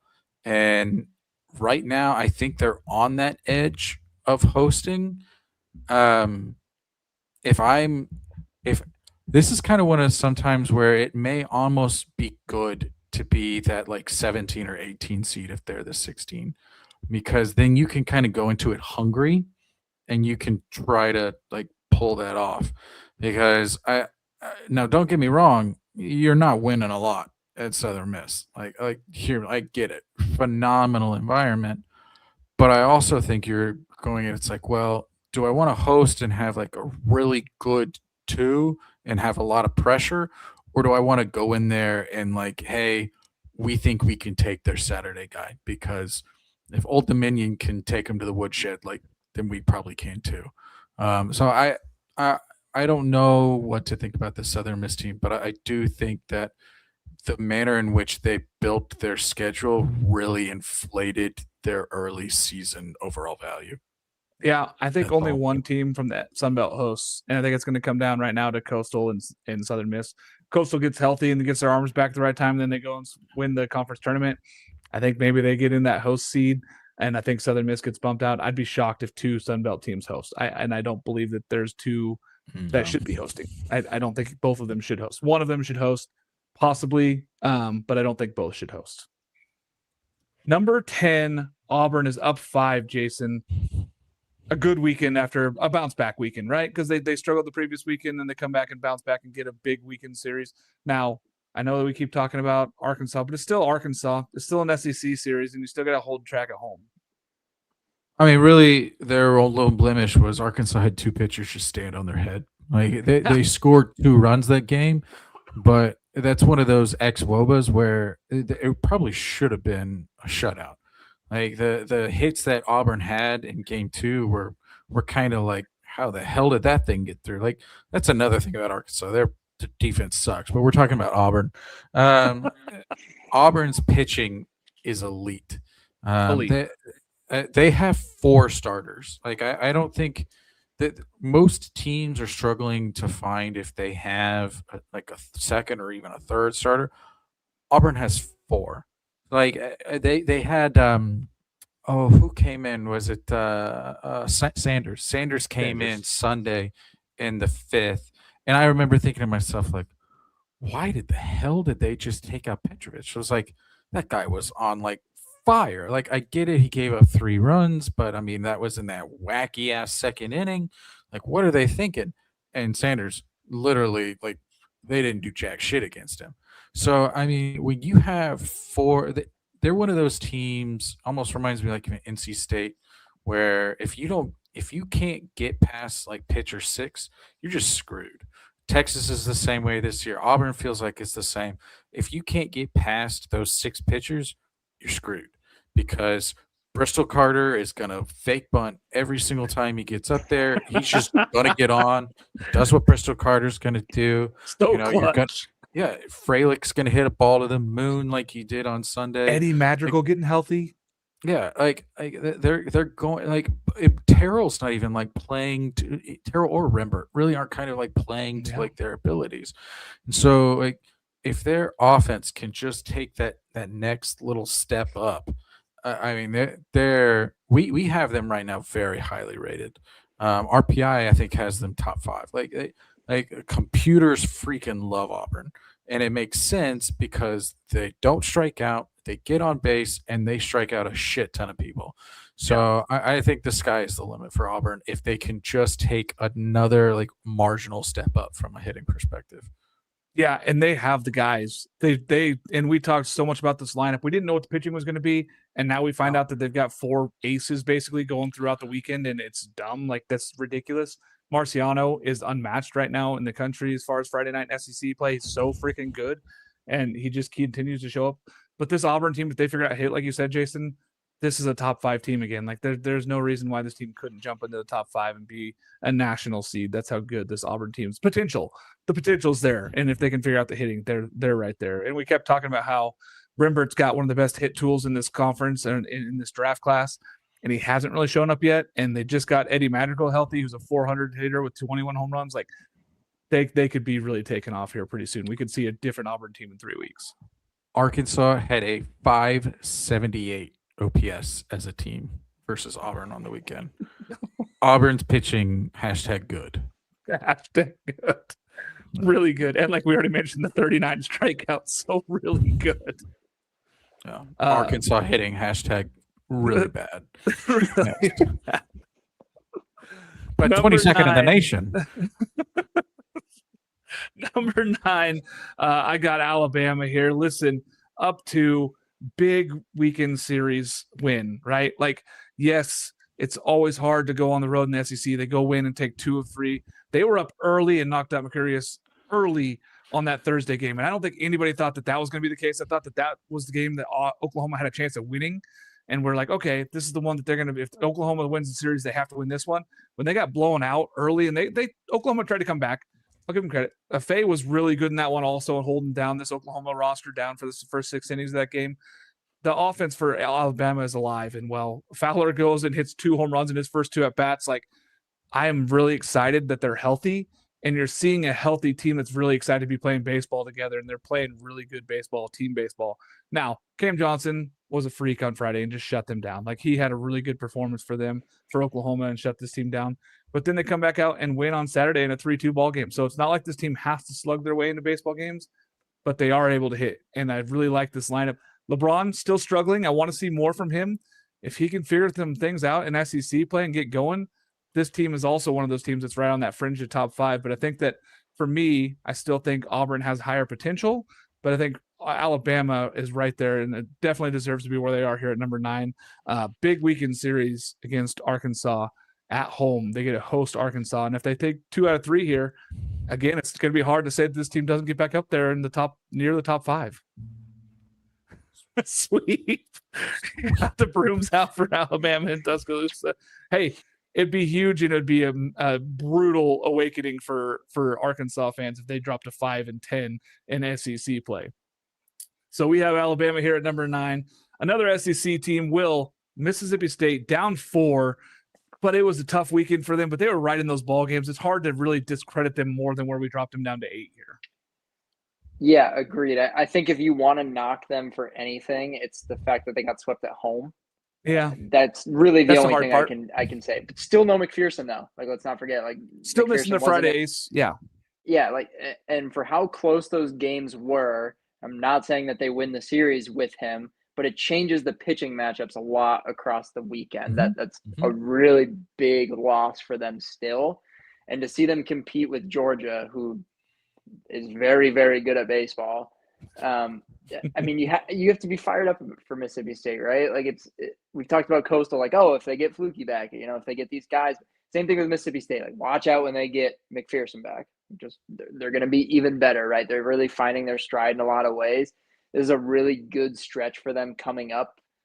They've got Tennessee at home, and then they go to South Carolina the next 2 weeks. So this is a really good opportunity for them to just rack up some SEC wins and prep for their last couple of weekends, because I believe they wrap up with Auburn and A&M. So they've got some really tough series coming. Yeah. This could be nail in the coffin weekend for Tennessee if Mississippi State really takes it to them, and they've got a really good opportunity to do so. And I think they're going to be itching for it after getting swept by Georgia. Like, hey, we're better than that. And, it could get ugly next weekend. I'll put it that way. I could really see it that way.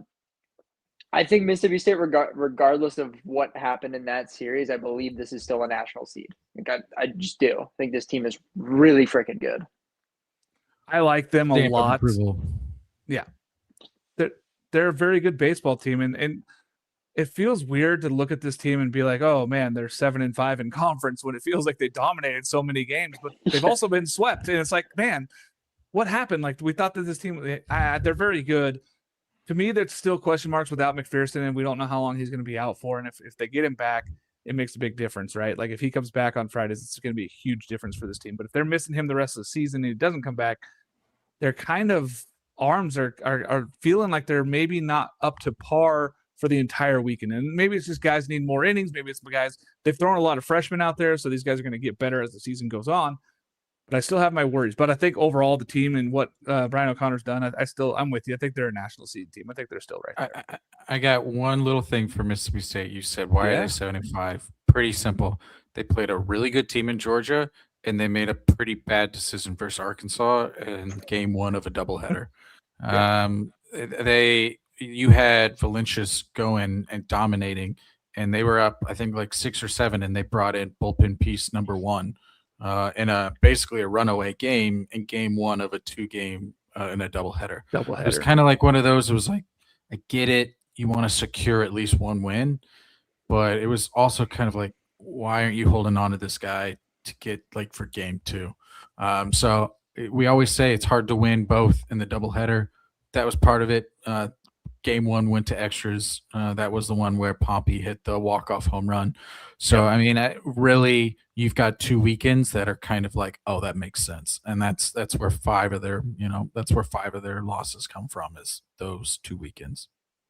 Yeah. And I mean, it's tough, but I think that this is a very good baseball team. And losing to Georgia, there's going to be a lot of teams that get swept by Georgia this year. This is a very good Georgia. Georgia's good. Team. Georgia's really good. Yeah. I think that if there's people that are still talking that they're not that good, they're crazy at this point, because they've shown it. I know that there's a lot of worries and stuff, but those worries have to be put to bed after you go into that ballpark and win like you did in Starkville. Like, put those worries to bed. And we'll talk more as we get into this team. Number 7, Oregon State. Listen, they got walloped by Washington in the Tuesday game. They got destroyed. No point in that game were they ever in that baseball game. They were down 4-0 in the first, and it never got any better than that, losing 18-2. The worst home loss since like 2005, I believe, for the Beavers. And Washington, yes, they're middle of the pack right now. They're 6-6 in the Big Ten. They're a team that's still in rebuilding mode. I love what Eddie Smith is doing up there, but that's not a team that should go into your place and beat you 18-2. Like, they might beat you in a midweek. They shouldn't beat you 18-2. That's not a team that's driving the cover off the ball. As much as Jackson Hawkins, their superstar center fielder, was crushing, that's not what they should be doing. Then they go over the weekend and hold Lamar shutout for 24 straight innings. 24 innings of no runs, 8 hits in those first 2 games. This Beaver pitching staff doesn't leave a lot to the imagination. They're going to go out there, throw a lot of strikes, and strike you out and not give you many opportunities to get on base. It's pretty insane. Dax Whitney, congrats, by the way, on 200 career strikeouts already and halfway through his second season in college baseball. He's got 88. Not bad. Not bad. 88 strikeouts and 16 walks is crazy. They didn't even throw Eric Segura over the weekend, by the way, because they're using him today in today's game. They're going to start using him in midweeks. They won, by the way. I don't know if you've been looking at the box score. It was like 16-0. 16-0. Yeah. What was the score? Let me pull it up. 18-0. Apologies, Beavers. I just got 18-0 for the Beavs. Yeah. And Eric Segura got that start, and we know how good he can be. And if he's going to go on Tuesdays for a little bit to kind of get this team going for what they're looking for postseason, look out, because he's very good. And Ethan Kleinschmidt is going now for them after Dax Whitney. It's not really fair what they're doing with the arms. And then you see guys like Zach Edwards, who all of a sudden throw 99 miles an hour, but he's throwing 70% sliders that you can't hit. I don't know. The bullpen is just, there's so many pieces. They feel like they're getting right. The offense has started to go a little bit for the Beavers. And if that offense continues to go, this is a top 10 team the rest of the way. And the schedule kind of plays out for them to not lose many games. This team could win 50. Looking at the schedule, they could win 50 games, and I don't really think that there's a way that they don't win 48 and stay as a national seed at this point. They'd have to lose in series. That's pretty much my only knock remaining. I mean, they play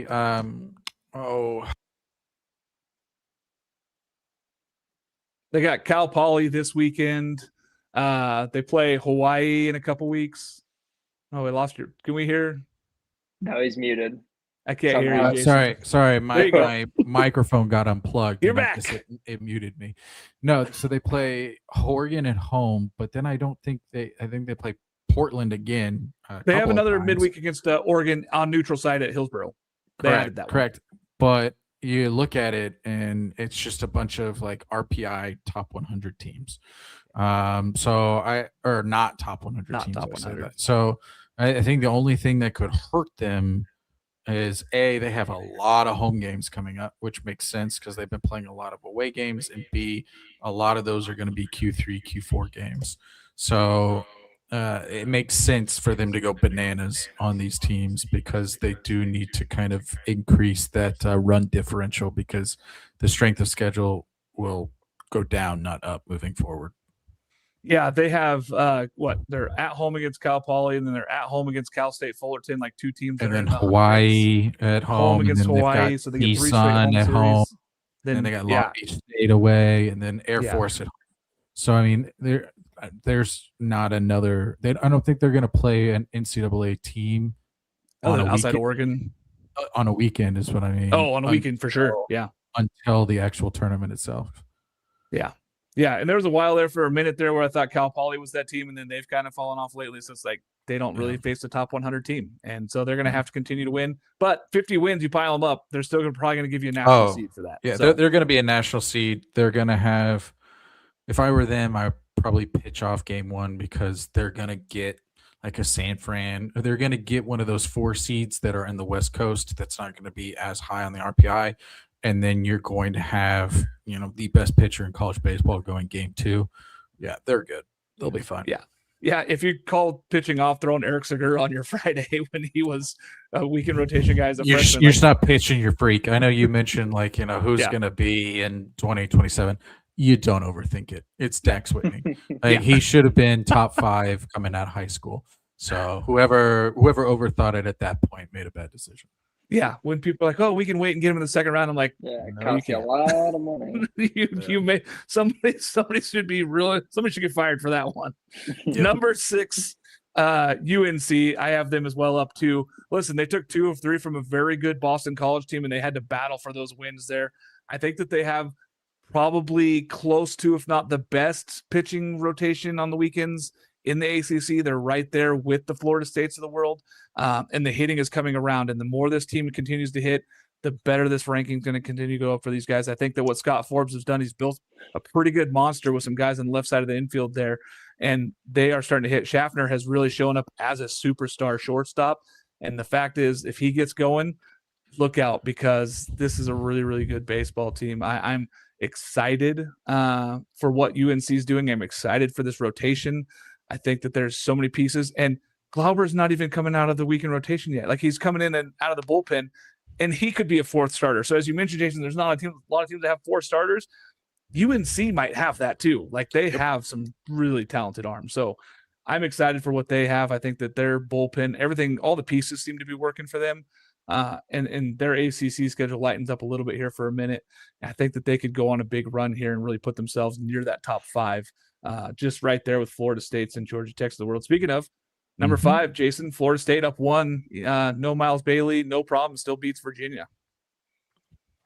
Yeah, I know we're getting a little long-winded on this, so I'll try to be short. I mean, really, I think the only thing I'm worried about is still their floor. Because I do think not having Bailey really impacts their projected output from a run scoring perspective. But again, they basically have a 3-headed monster right now, pitching wise. So they're it's like they lost one of their legs and then they gained another one. So I really I'm not worried about them whatsoever. I don't know if I'm breaking up at all. I just saw you guys looked like you were frozen there for a second. But for me, Florida State, worried about the offensive production, but I'm blown away by the pitching staff. So a lot of times pitching wins towards the end of the year. So you like that from a Seminole perspective. It feels that Beard and Mora get better every start, and that's kind of scary if that's the case. Like, if those 2 guys just keep getting better every single start, yikes, this team could be really, really good. And Mendez is a top 15 pitcher in the country. Yeah. Not to mention their Friday night ace is just going out there and shoving every single game for them. So, yeah, you got to love what they're at. Does not appear that those arm fatigue like last year, his first year, really got to him late. That does not appear to be the case right now. He is still just rolling strong. I love it. Georgia Tech will down 1, but I don't think this speaks to Georgia Tech. So they still played a great weekend. They're at number 4 here. I think that this is, a top 5 team the rest of the way. I mean, but a big series this weekend against Florida State. Yeah, this is the toughest 11-game stretch, arguably in the country, less maybe some SEC schedules. But you've got Florida State for 3 this weekend. You've got North Carolina in Chapel Hill for 3 the following weekend, and you've got a midweek with Georgia sprinkled in there. So this is a huge 2-week stretch for Georgia Tech. Again, how is the pitching going to hold up against elite offenses? Like, what does this pitching staff look like against Florida State? And what is it going to look like when I know it's midweek against Georgia, but what is it going to look like against Georgia? I'm really excited for that. The That could be a stretch. football score. Yeah, it really could be. Yeah, and that one might get out of hand. I mean, every pitcher's just going to be throwing a 1 inning in that game. It's like, can you get out of it? Let's find out. It's going to be absolute madness. I believe that game is actually in Truist Park, which is really cool. But I mean, really good at baseball. Like, really, really good team. This is kind of the stretch where I think we figure out who wins the ACC regular season. Again, it's those top 3 teams kind of all playing each other within 3 weeks of each other. So I think you find out who is going to win the regular season just in terms of deciding tiebreakers in the next couple of weeks. Yeah, and it's crazy when you look at this team and you go, oh, Drew Burris, he's hitting only 312 and he's supposed to be the superstar and he's only got 6 home runs. Well, the rest of the team's picking up for it because his 312, which would lead a lot of teams, is like 8th on the team, which is insane. Yeah, So really this is a very good team. Team hitting 358. Yeah, you'll take that any day of the week with 156 extra base hits right now in the season. So you're pretty excited about that if you're a Georgia Tech fan, averaging 4 extra base hits a game. Basically, you're gonna be pretty excited about that. Almost 5. That's how good this team is. Number 3, dropping 1, Jason, is Texas. I mean, I get why you dropped them, but just for me, it's just kind of, you've got your top 4, your top 5, and I think you could say any of them at any given point, hey, they're the best team in the country. Like, I understand completely why they're there and why, you move them and all those kinds of fun things. But still, last week I said if you can get Texas off schedule, they can be beatable. And they were. Ruger obviously got off schedule. South Carolina is playing pretty inspired ball right now. They're trying to, Monty Lee is phenomenal. If you've ever interacted with him, he's a great guy. So it makes sense that, they're kind of rallying the troops for him. So that doesn't surprise me. It was nice to see Tenney have a really nice weekend. Because that was another thing that I kind of just had been circling for a while of like, hey, is he going to turn in, like, become the portal player that they wanted him to be? But again, 6 earned runs for Ruger over 3 innings pitch. That's just kind of what jumps off. Again, I talked about getting their bullpen. They only allowed a 179 batting average over the weekend. So they got to the bullpen, and then the bullpen was actually still pretty good. So they answered some questions, which was nice to see. They were able to respond to what really wasn't a very close game 1. So they won the weekend again. Road, was this on the road? I'm trying to remember. I remember the ball going in the corner. Yeah. So they won on the road, which is hard to do. Will, you threw out the stat, which still boggles the mind thinking about it. You're talking about 80% win percentage on a Friday at home. But it's just kind of, sometimes it's the way it is in the SEC, is you lose a game where you go like, hey, we shouldn't have lost that one. And I'm sure Texas is thinking that, but end of the day, you're +1 on the weekend in terms of your win-loss record in the SEC, and that's going to help you get ever closer to that national host. Yeah. And first game without Adrian Rodriguez at shortstop. So, first SEC game, I should say. So it happens. Like, things are going to happen. You're going to stumble in the SEC because these teams are not other conferences where you're playing the bottom of that conference. SEC still has some ball players. South Carolina is inspired. Monty Lee's a dude. There's reasons why that happened. And at home, it's hard to win games on the road. So congrats to winning the weekend. I think more to your point too, Jason, is we moved Georgia up to 2. And I feel like it wasn't necessarily moving Texas down. It was moving Georgia up. What was the difference? Because Georgia was so good this weekend. They showed so many ways that they can win baseball games. They win a tight, low-run game against Mississippi State at Starkville. They scored a ton early in that first game against Mississippi State. And then they continue to go and win an extra inning game on Saturday, like the 3rd game of the series. Georgia is for real. Caden Naoki, Matt Scott out of the bullpen are really big pieces. If I had to pick something, it's Ishikawa on the 3rd start hasn't been necessarily elite for them, but he's going out there and giving them a couple innings. Usually, like, it was only 1 again this weekend. I think his injury early with that foot has kind of thrown him off schedule for his pitching. But I do think that they have so many other weapons that Wes Johnson's not worried. He's like, oh, I can just throw a different guy. I can throw a Matt Scott or a Caden Naoki a second time over the weekend and be just fine with them going through that lineup again and getting outs for us. So I like what Georgia is. I don't think there's many things we haven't said about this team. I love the white Georgia hat I have as well because it's rad. But this is a very, very good Georgia baseball team. And there's no doubt that they should be at least top 3. I don't care if you want to keep Texas too, but I think that they're crept ahead of Georgia Tech. And I love Georgia Tech. And I think that Georgia has at least crept ahead of them. So if you wanted to have them 3, I'd be fine with that also.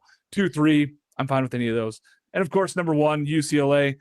Will, anything you want to throw on this UCLA? I know we all talk so much about this team. They're ridiculous. 20 straight wins, like 28-2. It's dumb at this point. Yeah. All I have to say is #very good at baseball. That's kind of all there is to say about this team right now. I mean, I believe it's 24 consecutive wins. Yeah, like I mentioned it earlier, like they might actually not lose a game in Big Ten play, which would be unbelievable, but it could happen. I'll be up there for the final series against Washington. So, I mean, if they're still undefeated at that point, it's going to be pretty fun. It's going to be my dad's first road trip up to a college baseball game. So I'm taking him for his birthday. He just found out today, so I'm allowed to share it on air, but he's pretty excited. I'm going to take him up there to go see probably number 1 UCLA in the time playing up there, hitting balls into the bay. So it'll be pretty fun. Yeah. Good baseball team. #good, as Jason was saying. Like very good. Very good.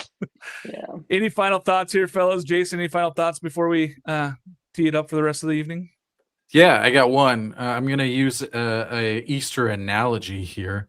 I have my wife's family always went to a pastor, and he would always say the same thing. He's like, he is risen indeed. He's like, it's the same message, and we say it because it's phenomenal. I almost feel like that's the same way with UCLA baseball. Like we get to them and they're like, we're good. They're good. I think we're discrediting just how good they are.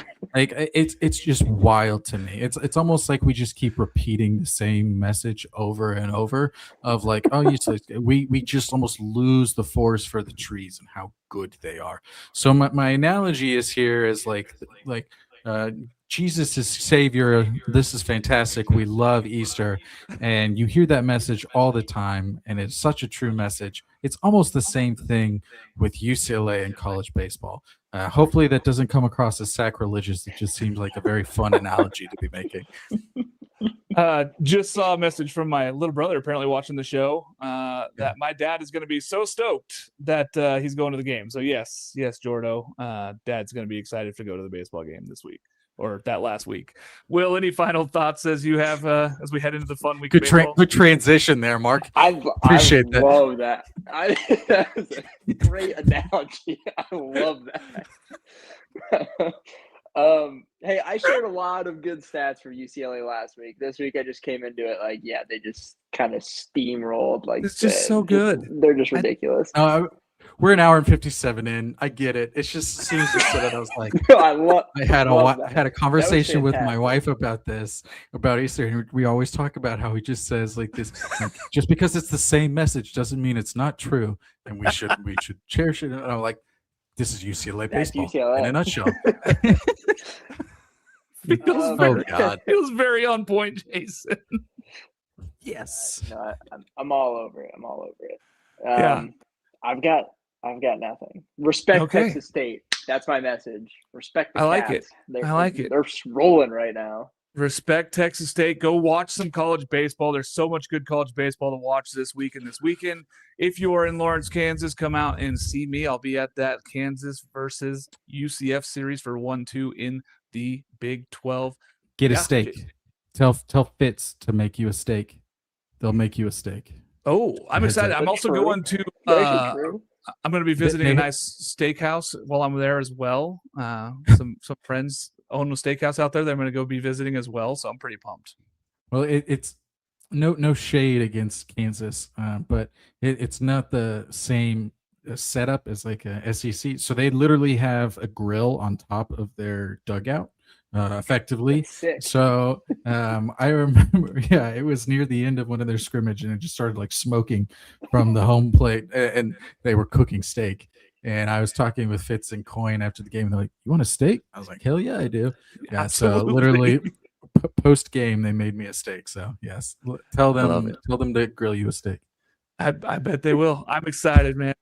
I'm excited. College baseball is great, folks. Catch us on Thursday or Wednesday. We switched the preview show to Wednesdays. Thanks again to Jason from 6'4 Analytics coming to join us. Will Mossa, co-host again. We'll see you guys again next week, and then join us on the Wednesday live show.